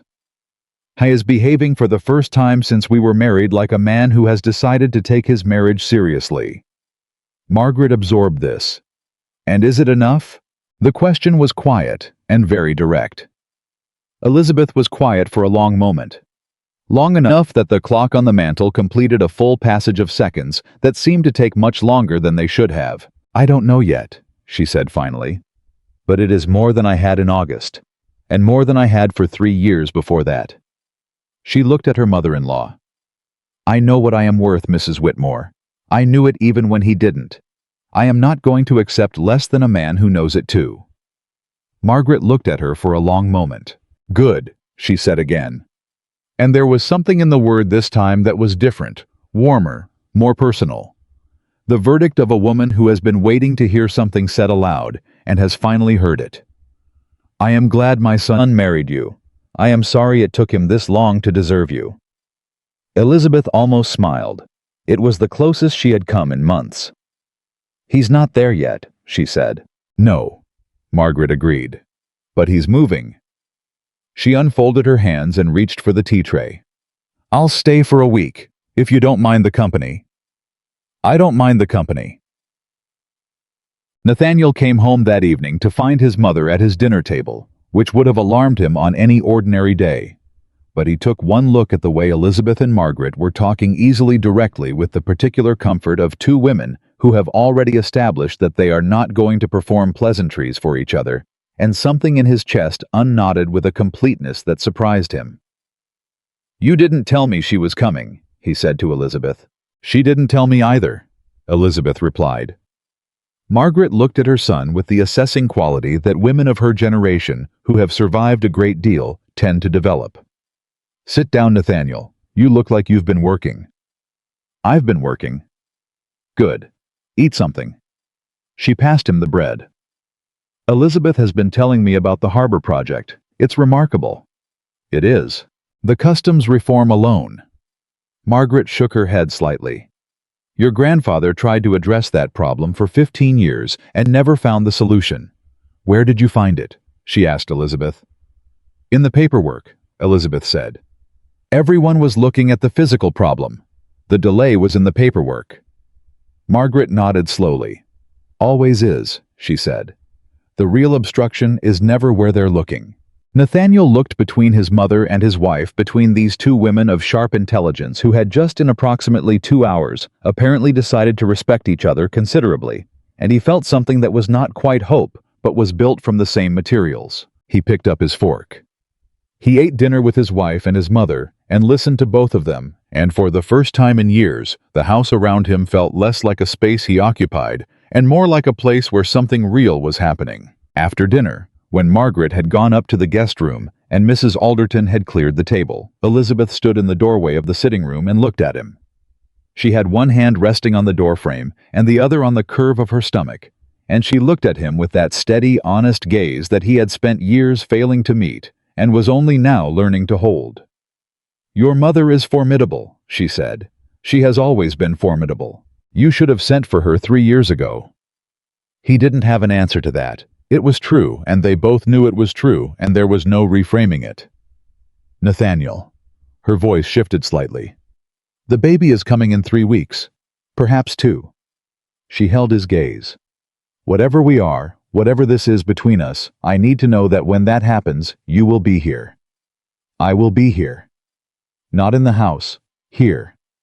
She pressed her hand briefly lightly against her sternum. Present. He looked at her for a long moment. At the woman in the doorway who had offered him her mind and her plans and her real self, who had built something magnificent while he was not looking, who had drawn a line in a restaurant and was still, despite everything, choosing to stand close enough to see if he could reach it. "Present," he said. "I promise." She looked at him, one long, careful, honest look. Then she nodded. "Good night, Nathaniel." "Good night, Elizabeth." She went upstairs. He stood in the empty room and made a quiet inventory of himself, of where he had been and where he was, and the distance between those two coordinates that was not nearly as small as he wanted it to be, but was unmistakably less vast than it had been in August. Outside Boston, carried on with its business, the harbor moving the commerce, turning the tide, coming in and going out with the magnificent indifference of a world that does not pause for private reckonings. Somewhere in the city, Caldwell and his consortium were drafting their next move. Somewhere in Sterling's offices, the Phase 2 survey was being organized. Somewhere in the autumn air, the shape of a new thing was assembling itself from the wreckage of an old one. He blew out the candles. He went upstairs. He stopped for a moment outside Elizabeth's door. He did not knock. But he stood there for a breath, 2 breaths, 3. And then he moved to his own room, undressed in the dark, lay down, and for the first time in a very long time, slept without any effort at all. The baby came 2 weeks early, not in the dramatic fashion of stories where everything happens at once, but in the quiet, relentless way that real things happen. A Tuesday morning before breakfast, when the house was still settling into the day, and Nathaniel was pulling on his coat in the entrance hall, and Mrs. Alderton appeared at the top of the stairs with the expression of a woman who has been waiting for this moment and has already organized everything. "Now," he said. "Now." Mrs. Alderton confirmed with the serene authority of a woman who has attended 17 births and finds panic in fathers both predictable and unhelpful. He took the stairs 2 at a time. Elizabeth was in her room, seated on the edge of the bed, breathing with the careful, controlled rhythm of a woman applying her full intelligence to managing something that does not respond to intelligence. She looked up when he came through the door. She did not look frightened. She looked focused, which was the most Elizabeth thing he could possibly imagine. "I'm all right," she said immediately, which was what she said about everything always, and which he was only now learning to hear correctly, not as reassurance, but as a declaration of intention. "I know you're all right." He crossed to her and sat beside her on the edge of the bed, and he did not take her hand because she had not asked for her hand to be taken, but he positioned himself close enough that if she wanted to reach for him, the option was there. "I'm here." She looked at him. One quick, clear look, the kind she gave when she was assessing something and didn't have time for subtlety. Then she exhaled slowly, and whatever she saw in his face seemed to satisfy the assessment, because she nodded once and looked back at her hands. "Dr. Finch is coming," Mrs. Alderton announced from the doorway. "I sent Thomas 20 minutes ago." "You sent Thomas 20 minutes ago," Nathaniel repeated. "Before you came downstairs." "Yes, sir." The housekeeper's expression was entirely neutral. "I've been monitoring the situation since approximately 4 this morning." He turned to Elizabeth. "She's been monitoring the situation since 4 this morning." "Mrs. Alderton monitors everything," Elizabeth said, and there was something in her voice that was almost a laugh, a strand of warmth in the middle of discomfort. "It's why I trust her completely, and you should have listened to her years ago." Mrs. Alderton retreated with the dignity of a woman whose expertise has been acknowledged. Nathaniel stayed. How was there for the next 11 hours, which were the longest 11 hours of his life. And also, he understood by the end of them the most important. He was not heroic about it. He was not the composed, commanding presence he had always imagined a man ought to be in a crisis. He was present genuinely, completely present in all the unglamorous and necessary ways that presence requires. He brought water.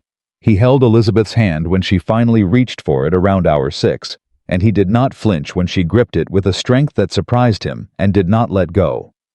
He told her at the moments when she needed to hear something that she was doing well. Not with the patronizing enthusiasm of a man managing a situation. With the quiet, honest delivery of someone who means it. She was doing extraordinarily well. She was even in this the most competent person in the room. The child, a boy. 8 pounds, arrived with the operatic displeasure of someone who had been perfectly comfortable where he was and saw no reason for the relocation.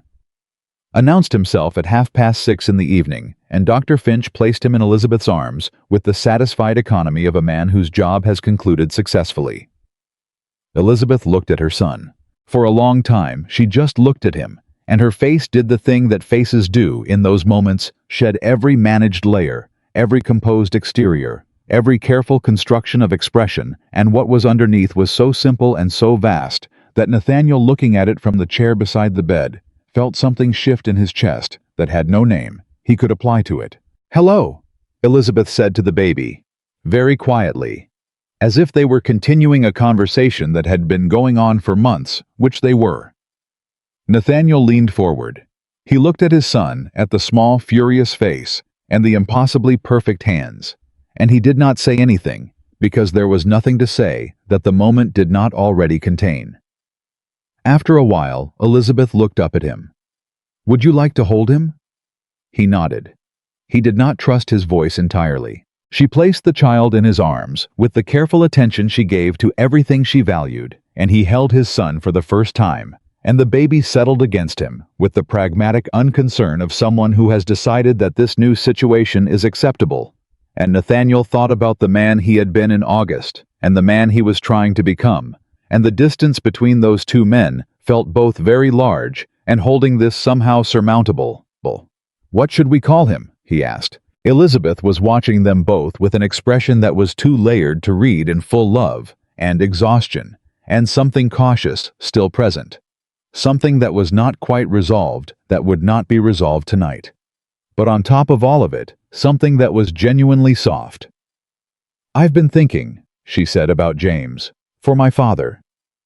"James Whitmore," he said. She looked at him. "James," he said. "It's a good name." She closed her eyes for a moment. Not in grief. In something more like rest, the rest of a woman who has given everything she had today and is allowing herself briefly to stop. "James," she agreed. The weeks that followed the birth were the most honest weeks of Nathaniel Whitmore's adult life, and they were honest in the way that only exhaustion permits, because exhaustion strips away performance, and what is left underneath is either something real or it is nothing. He was home. He was genuinely, consistently, unremarkably home. He woke when James woke, which was often, and he had not known that an 8-pound person could produce that volume or that frequency of demand. And he discovered with something between shock and unexpected gratitude that he did not resent it.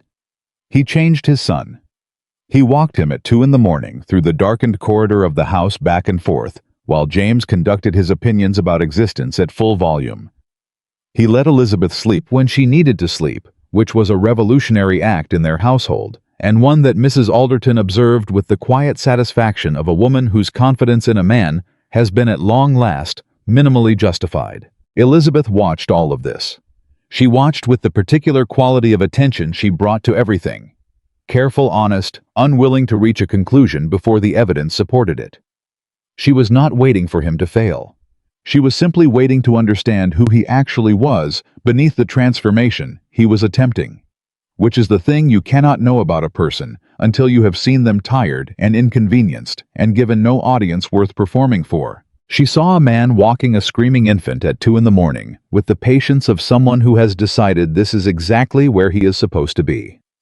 She saw a man who came home from a merchant meeting on a Thursday afternoon and did not go to his study, but came directly to where she was seated with James and sat on the floor beside her chair. Just sat without explanation, without agenda, and watched his son sleep. She saw a man who had stopped performing and had not replaced the performance with anything except presence. On a Wednesday in early November, 3 weeks after James was born, she said to him across the breakfast table with no preamble, "I want to talk about us." He set down his cup. "Not about the project," she said. "Not about Caldwell or Prescott or the Port Authority. About us. About the marriage." "All right." She looked at her hands briefly, that rare gesture. "I have been thinking about what I said to you at Harbor Hall, that you were sorry because you finally saw me." She looked up. "I still believe that was true at the time." It was true. "But I have been watching you for 3 months," she said. "And I want to tell you what I have seen, because I think you deserve to know where you stand." He waited. "I have seen a man who comes home," she said. "Every evening without exception. Not because it is useful or strategic, because he has decided it matters." A pause. "I have seen a man who holds his son at 2 in the morning with no one watching to record the fact. I have seen a man who sat in front of Thomas Hargreaves and told him without being asked that the harbor project is his wife's work, and that any merchant who opposes it on Caldwell's behalf will not have Nathaniel Whitmore's goodwill. I have seen a man who asked me last week what I needed, not what I wanted, not what I thought, but what I needed, and then went and quietly arranged it." I was very still. "I am telling you this," Elizabeth said, "because I think you have been uncertain these past months whether any of it has been noticed, whether it matters." She held his gaze. "It has been noticed. It matters." "Elizabeth, I'm not finished." She kept her eyes on his. "I am not ready to say that everything is repaired. The years between us, what happened in them, what was lost in them, I cannot simply decide to set that aside, because the past 3 months have been different. It doesn't work that way, and I need you to understand that." "I understand that. But," she paused, "I am telling you that I see you trying, and I am telling you that I believe for the first time in a very long time that the man who is trying is actually you. Not a performance, not a strategy, you." He looked at her across the breakfast table, at the morning light on her face, at the directness in her eyes, at the woman who had loved him enough to stay in the same house for 3 months and watch carefully and tell him honestly what she had found. He thought about all the mornings he had sat at this same table and not seen any of it. The waste of it sat heavily for a moment, and then he let it. "I love you," he said. "I should have said that more. I should have said it correctly, which means saying it and then behaving in a way that made it mean something." She was quiet for a long moment. "You are saying it now," she said, "and you are behaving in a way that is beginning to make it mean something." A pause. "That is where we are." "That is where we are," he agreed. She picked up her tea. He picked up his cup. James in his basket beside the table made a small sound of opinion about something, and they both looked at him, and the look they exchanged over his small sleeping face contained more marriage than the previous 3 years had managed to accumulate. 3 days later, Caldwell moved. Not through Prescott this time. Not through the committee or the Port Authority, or the careful procedural obstruction that Hargreaves had anticipated. Caldwell moved through the newspapers, which was the weapon of a man who had decided that reputation damage was more efficient than legal delay. The piece appeared in the Boston Courier on a Saturday morning. It did not name Elizabeth directly, it was too precisely constructed for that kind of bluntness. It questioned with the careful language of concerned inquiry whether the harbor reform proposal that the Port Authority had recently approved represented a genuine public interest, or rather, the self-serving designs of a foreign commercial interest, meaning sterling operating through local intermediaries. It expressed concern about the lack of transparency in the proposal's origins. It raised questions entirely without evidence about the integrity of certain financial arrangements. It was the kind of piece that does not need to be accurate to be damaging. It needed only to plant doubt. Nathaniel read it at breakfast before Elizabeth came downstairs, and he set the paper face down on the table beside his plate and sat with it for approximately 60 seconds, while he decided several things in rapid succession. When Elizabeth came down, she took one look at his face and said, "What happened?" He turned the paper over. She read it standing. She did not sit. She read it in the way she read everything completely quickly without visible reaction, and then she set it down on the table with the controlled restraint of a woman who is choosing precisely how much of what she feels she is going to allow into the room. "Caldwell," she said. "Yes." A pause. "He didn't have enough for a legal challenge. This is the alternative." She picked up the paper again briefly and set it down again. "This will affect the harbor master's willingness to cooperate during the survey phase. It will also affect the merchants I've already spoken to," Nathaniel said. "Some of them, the ones who have existing relationships with Caldwell." "Yes." She was quiet for a moment. "How bad is it?" "I don't know yet." He looked at her directly. "I need to go out this morning and find out. Will you be all right?" She turned to look at him fully.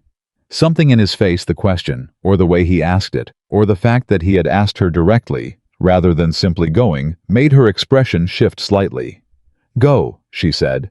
"Find out. Come back and tell me." "I'll be back before noon." He left, and he was back before noon, which was the first promise he had made her in recent memory that had not had to be renegotiated.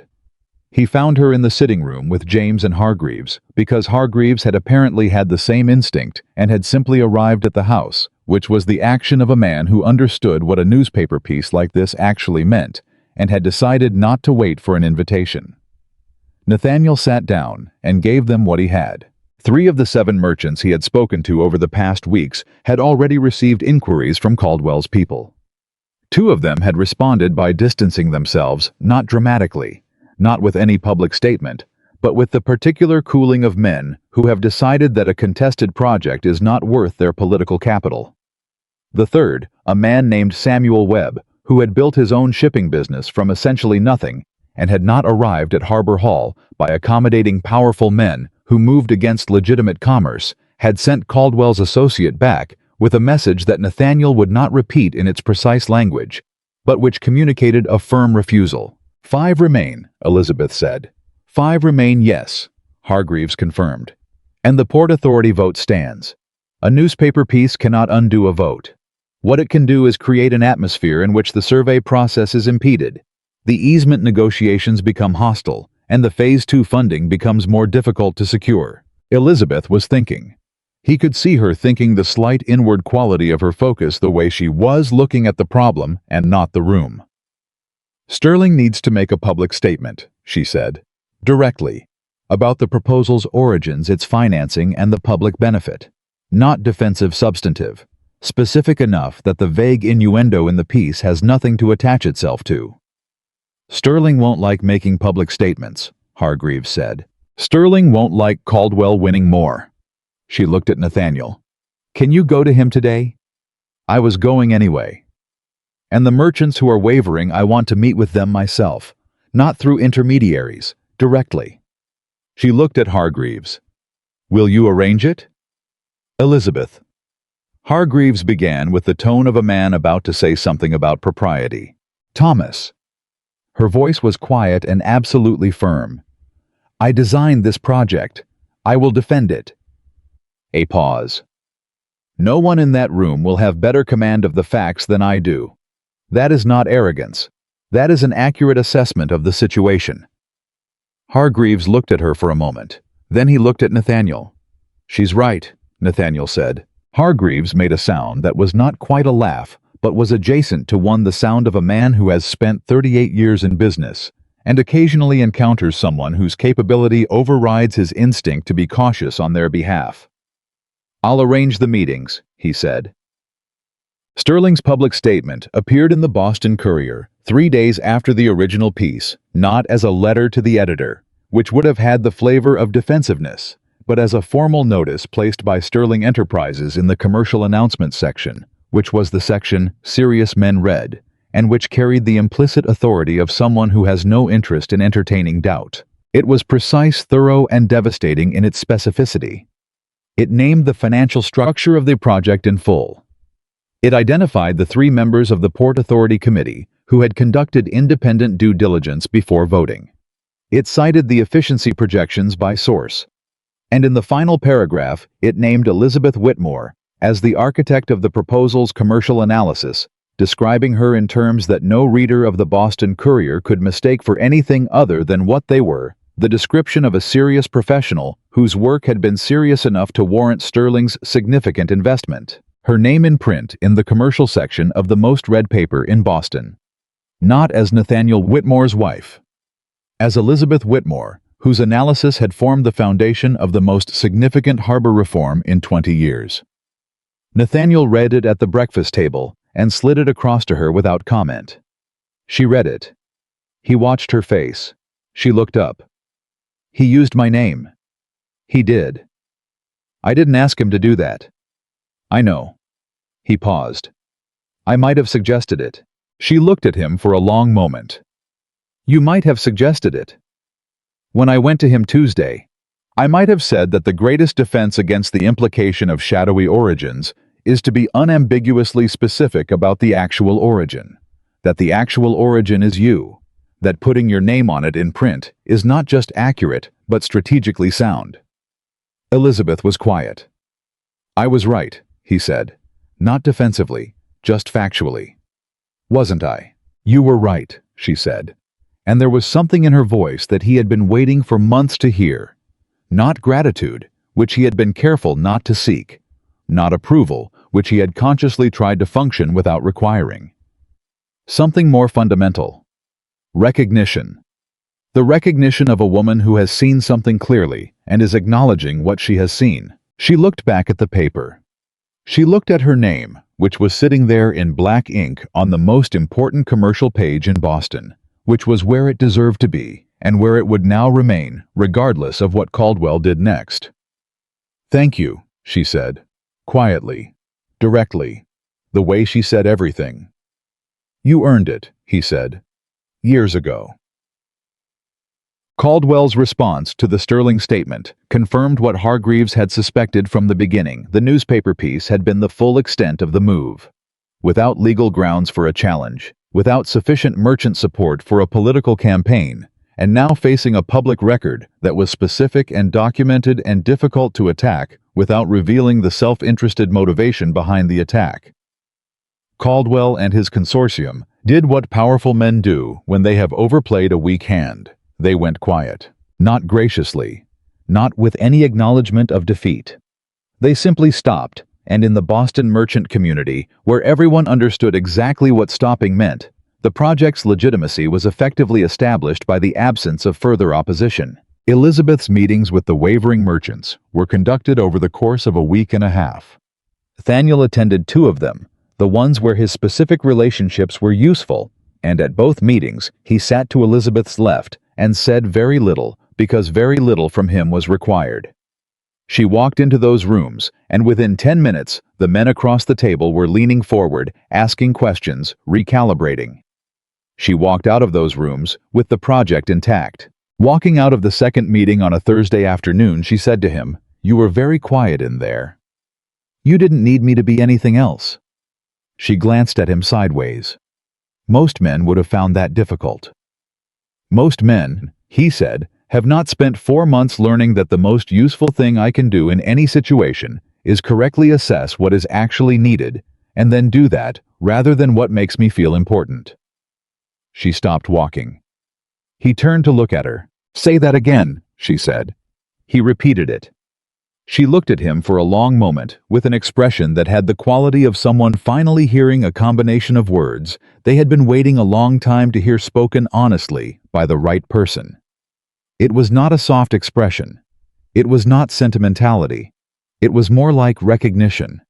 The recognition of a woman whose own assessment has been confirmed by evidence she had not been certain she would get. "Come home," she said. "I am going home." "No." She looked at him steadily.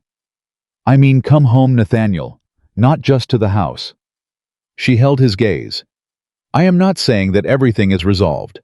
I am not saying that the past 3 years have been undone. They haven't been. They won't be. A pause.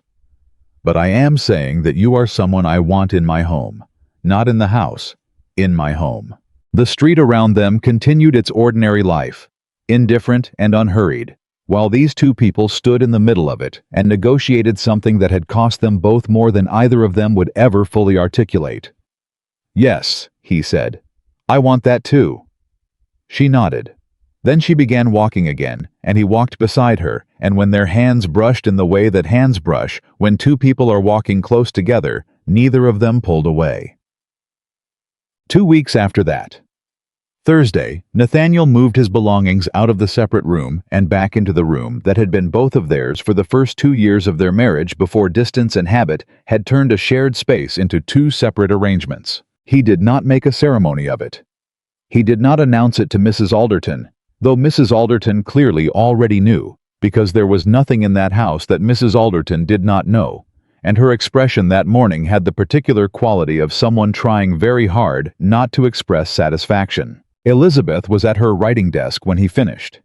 He sat in the chair by the window, the chair that had been his once, and which had accumulated a layer of things that were hers over the months of his absence, and which she had quietly cleared the previous evening without mentioning it. He looked out the window for a while.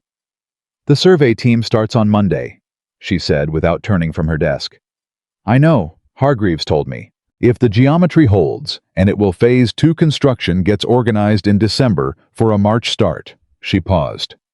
"There will be opposition from the harbor master's office. Not Caldwell-level opposition. More procedural.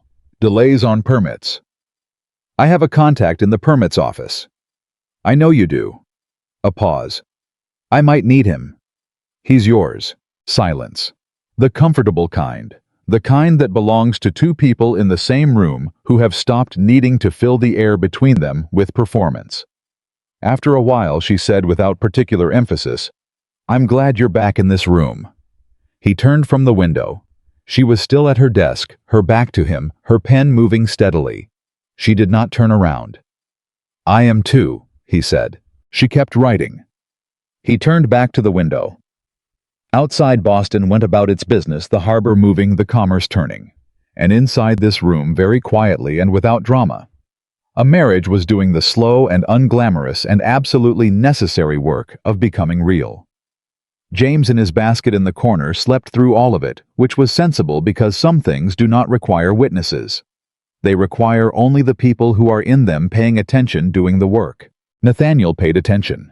He did the work. And every morning when he came downstairs and found Elizabeth at her writing desk, certain in herself, clear in her purpose, raising a son and building a harbor, and being without apology or explanation, exactly who she had always been, he understood with a clarity that only 3 months of honesty had made possible exactly who he was looking at. He was looking at the woman who had been there all along. He was finally looking. The survey results came back on a Monday in late October, and they confirmed everything Elizabeth had calculated. Hargreaves delivered them personally, which was not his habit. He had assistants for delivery men whose job it was to move paper from one desk to another. But he came himself, which told Nathaniel before he opened the door that the news was significant. He came in, sat down without being invited, placed the survey report on the desk between them, and said, "The geometry holds. Every measurement. Every projection. The northern approach reconfiguration is exactly as she calculated it to within 2 degrees. Nathaniel looked in the report. Columns of numbers precise and dense, the language of surveyors and engineers. He did not need to read every line to understand what it meant. "Where is Elizabeth?" Hargreaves asked. "Writing desk. 9 to 11 she doesn't." Hargreaves was already standing. "Thomas," Nathaniel said. "She spent 3 years calculating those numbers," Hargreaves said flatly. "She gets to hear the confirmation first." He picked up the report. "You've been home for 3 months. You can wait 10 more minutes." He went upstairs. Nathaniel sat in the study and listened to the footsteps cross the floor above him, and then the knock, and then the muffled exchange of voices. Hargreaves's measured baritone, and Elizabeth's reply, which he couldn't make out, and then a silence, and then a sound that he identified after a moment as Hargreaves laughing. Thomas Hargreaves, who had not laughed in Nathaniel's presence in 6 years, was laughing in the room above his head. When Hargreaves came back downstairs 15 minutes later, his expression had the quality of a man who has witnessed something that confirmed a long-held conviction. "She already knew," he said, pulling on his coat. "She said, and I am quoting directly, 'I've known for 2 weeks. I was waiting for the official confirmation so that Sterling would have documentation.'" He left. Nathaniel went upstairs. Elizabeth was back at her desk when he knocked and entered, but she turned this time fully immediately, and her expression was not the composed professional neutrality she had been offering the world for years. It was something closer to what he had seen the night James was born. Unguarded. Real. The face of a woman who has achieved something she worked toward for a very long time and is allowing herself privately with one person to feel the full weight of it. 2 degrees, he said. "Within 2 degrees, she corrected. "Then, it holds. It holds."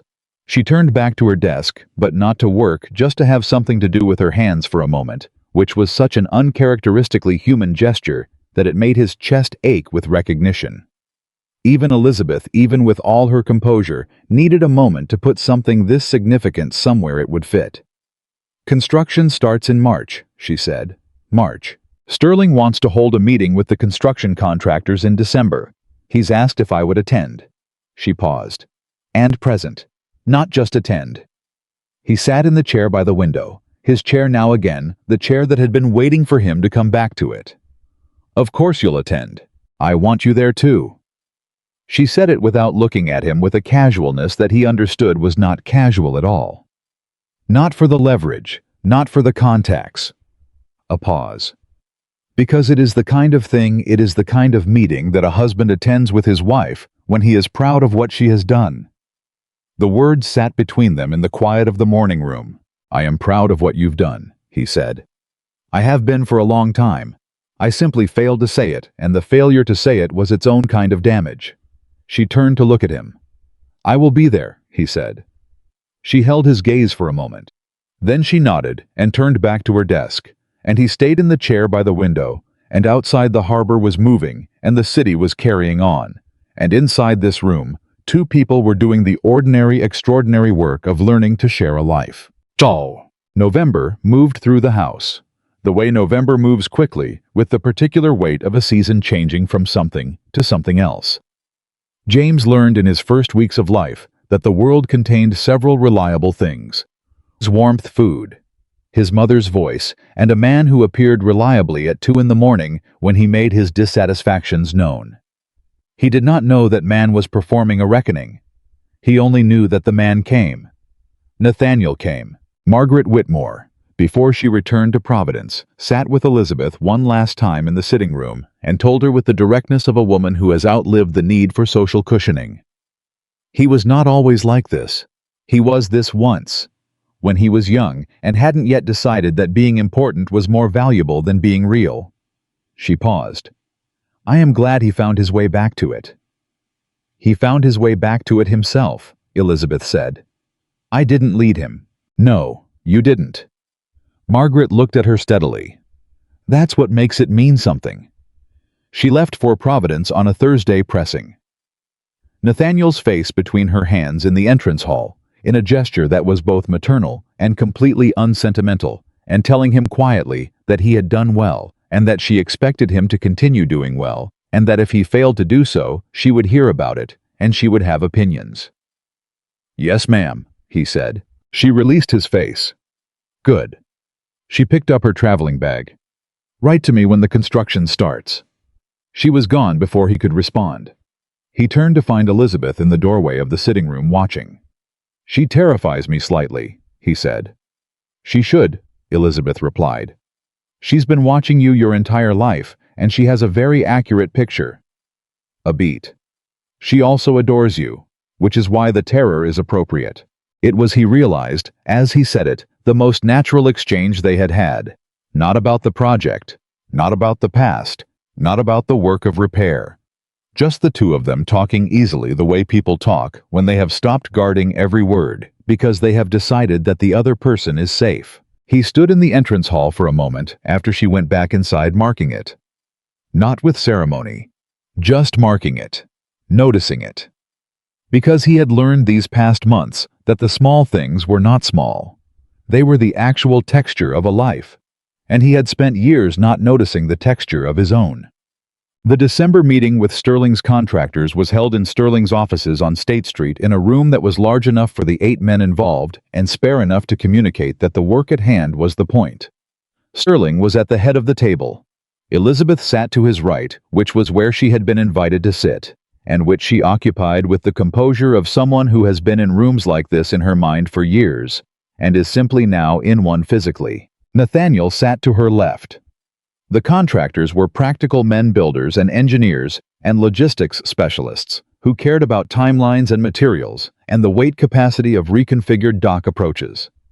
They were not performing anything.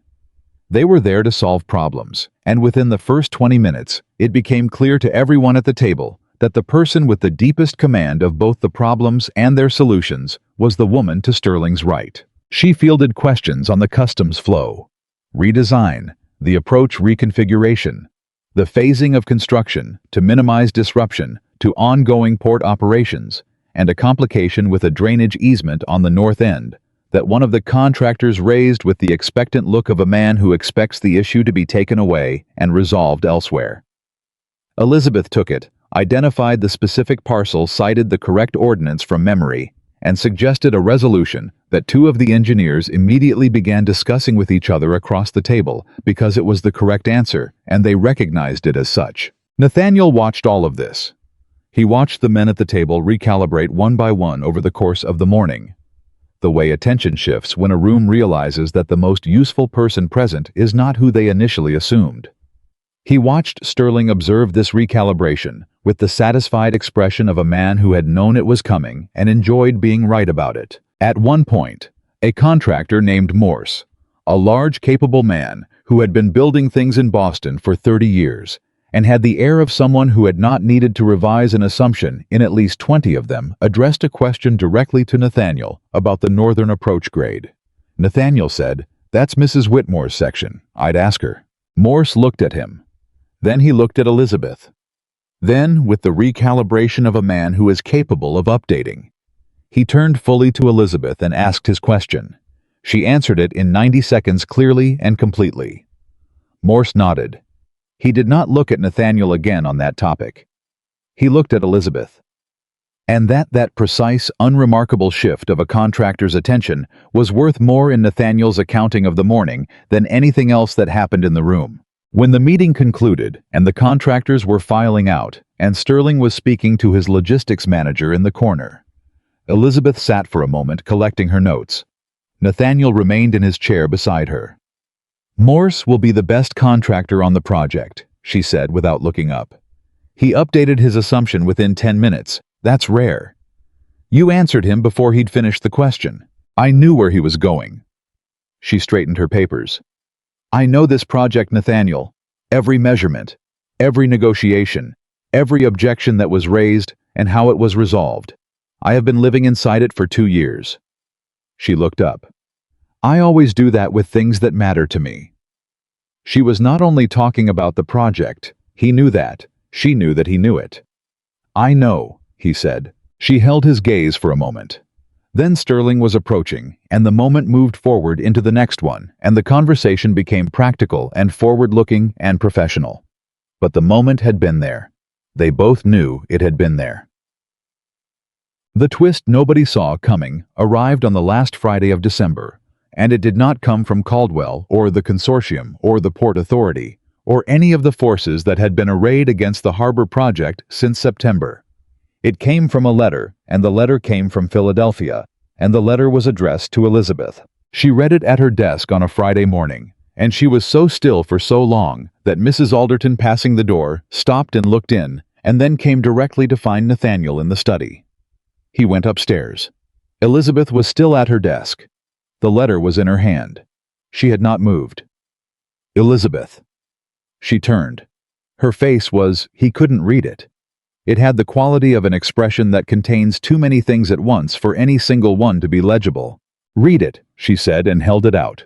He took it. He read it. The letter was from the Philadelphia Society for Commercial Development, a body he knew by reputation, a serious organization of merchants and city planners and economists whose endorsements carried weight across every commercial city on the eastern seaboard. They wrote, been following the Boston Harbor reform proposal with considerable interest. They wished to know whether Mrs. Elizabeth Whitmore would be willing to present her customs reform methodology at their spring conference in April. They believed her approach to procedural inefficiency in port operations had implications well beyond Boston, and they wished to make those implications available to their membership. They had addressed it to Elizabeth Whitmore, not to Sterling Enterprises, not through a husband or an intermediary. To Elizabeth Whitmore directly by name, whose analysis the Sterling statement in the Boston Courier had made impossible to overlook. Nathaniel looked up from the letter. She was watching him. "Philadelphia," he said. "Philadelphia." Her voice was careful in the way voices are careful when the thing being discussed is larger than what the voice knows how to contain. "You should go, Nathaniel, Elizabeth." He set the letter down on the desk in front of her. "You should go. You should stand in front of the Philadelphia Society for Commercial Development, and you should present your methodology, and you should let them understand what you have built and what it means." He paused. "This is not a question of whether I can manage without you for a week. This is—" He stopped.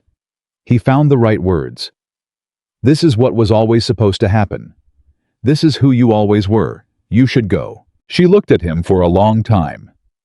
"James will be 5 months in April," she said. "Mrs. Alderton and I will manage James. You and Mrs. Alderton." A brief, complicated expression crossed her face. "Do you have any idea how that sentence would have sounded a year ago?"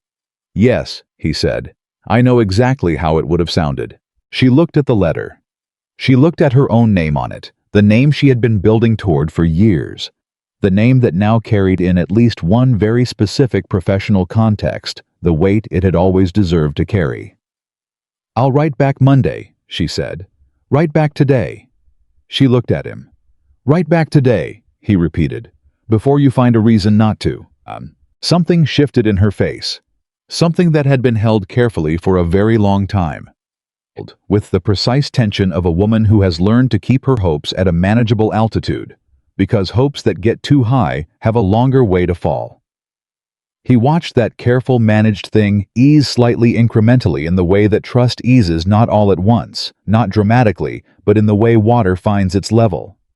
Slowly, honestly, in the direction of down. She reached for her pen. She wrote the letter.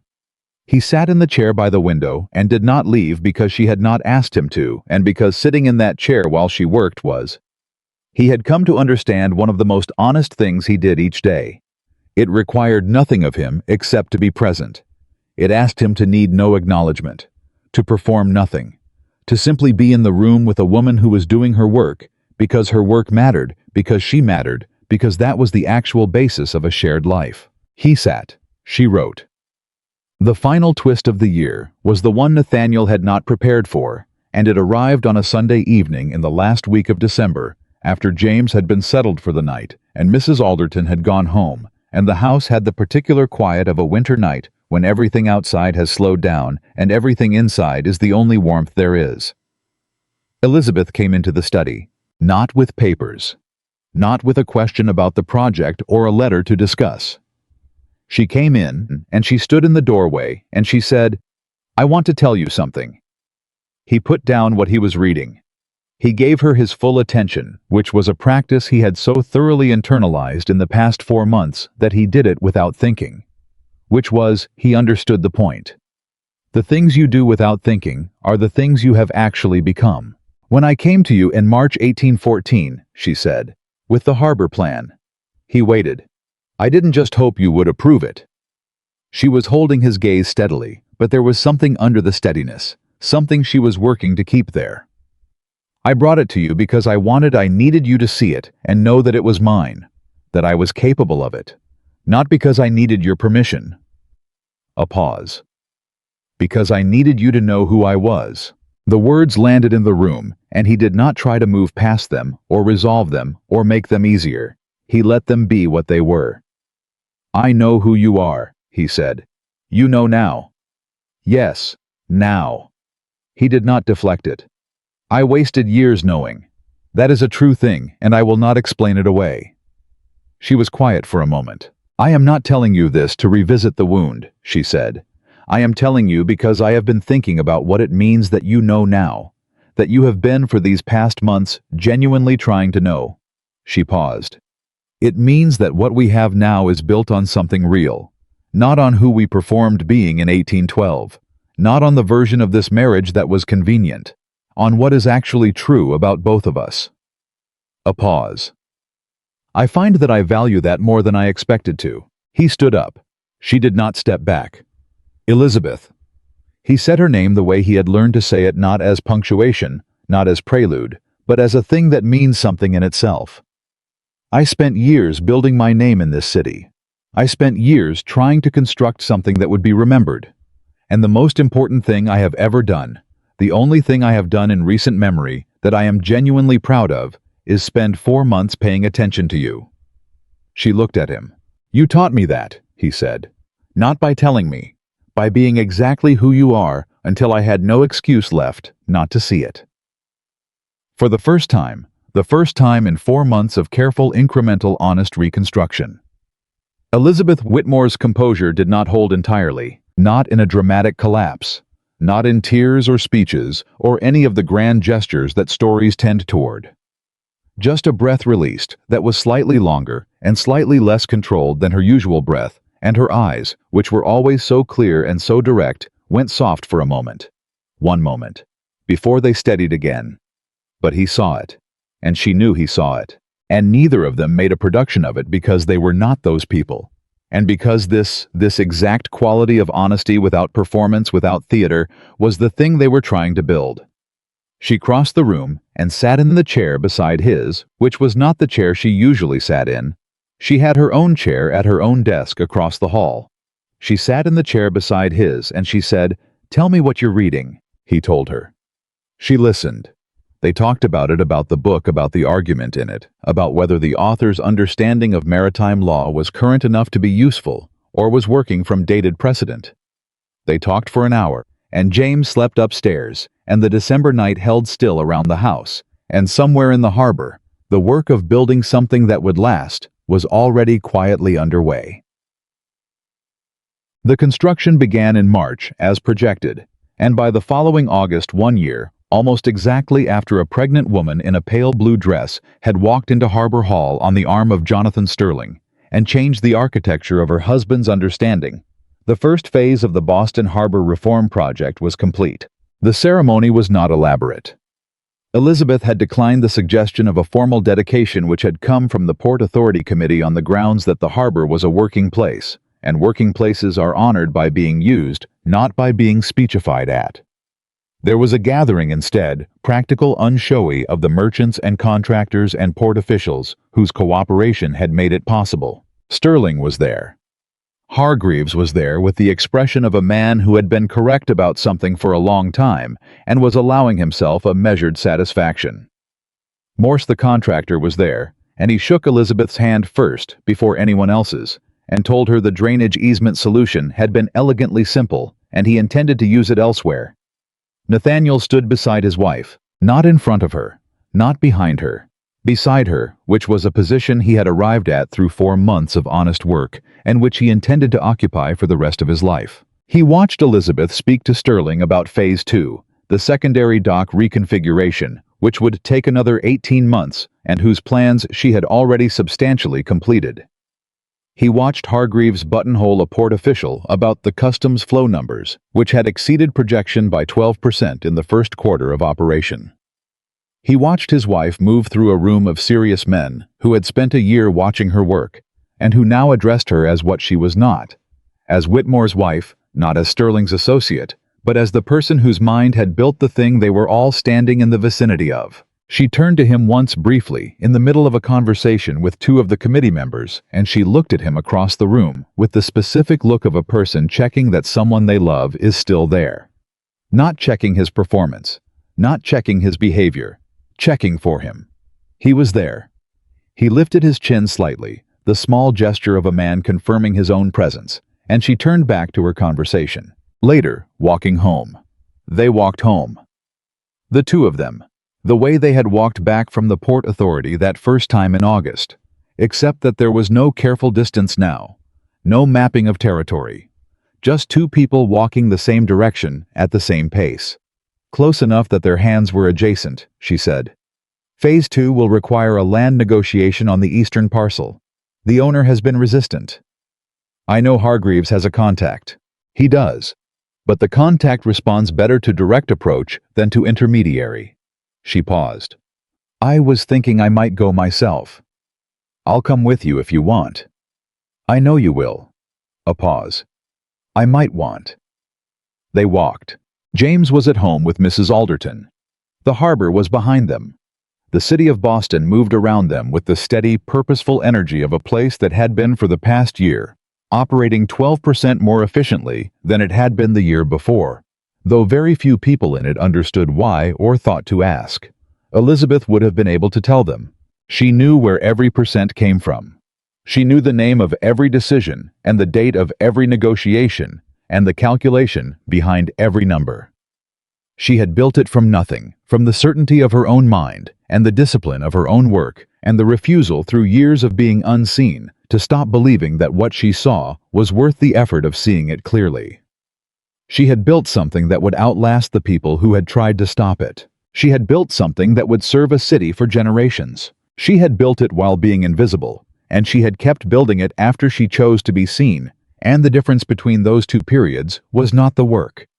The work had always been the same quality, the same rigor, the same clarity. The difference was that now, walking home on an August evening with her husband beside her and her son waiting at home, and her name in the official record of the most significant commercial reform Boston had seen in 20 years, Elizabeth Whitmore was not building in spite of being unseen. She was building in full view, and beside her shoulder to shoulder, matching her pace without being asked to, was the man who had finally understood that standing beside her was not a diminishment of himself. It was the best thing he had ever done. Nathaniel Whitmore had spent years building his name. His wife had taught him how to build a legacy, and the man he had become, not the man he had been in August, not the man he had performed being for a decade, but the man he was now walking home on this particular evening, present and honest and proud of the woman beside him, without requiring her achievement to reflect on him. That man was the only version of himself he had ever been that was worth the life it occupied. He had wasted years not seeing her. He would spend the rest of his life making certain she knew she was seen. That was not a promise made in a restaurant, or in a study, or in the middle of a crisis with something to prove. That was simply quietly, without witness or ceremony, who he had chosen to be.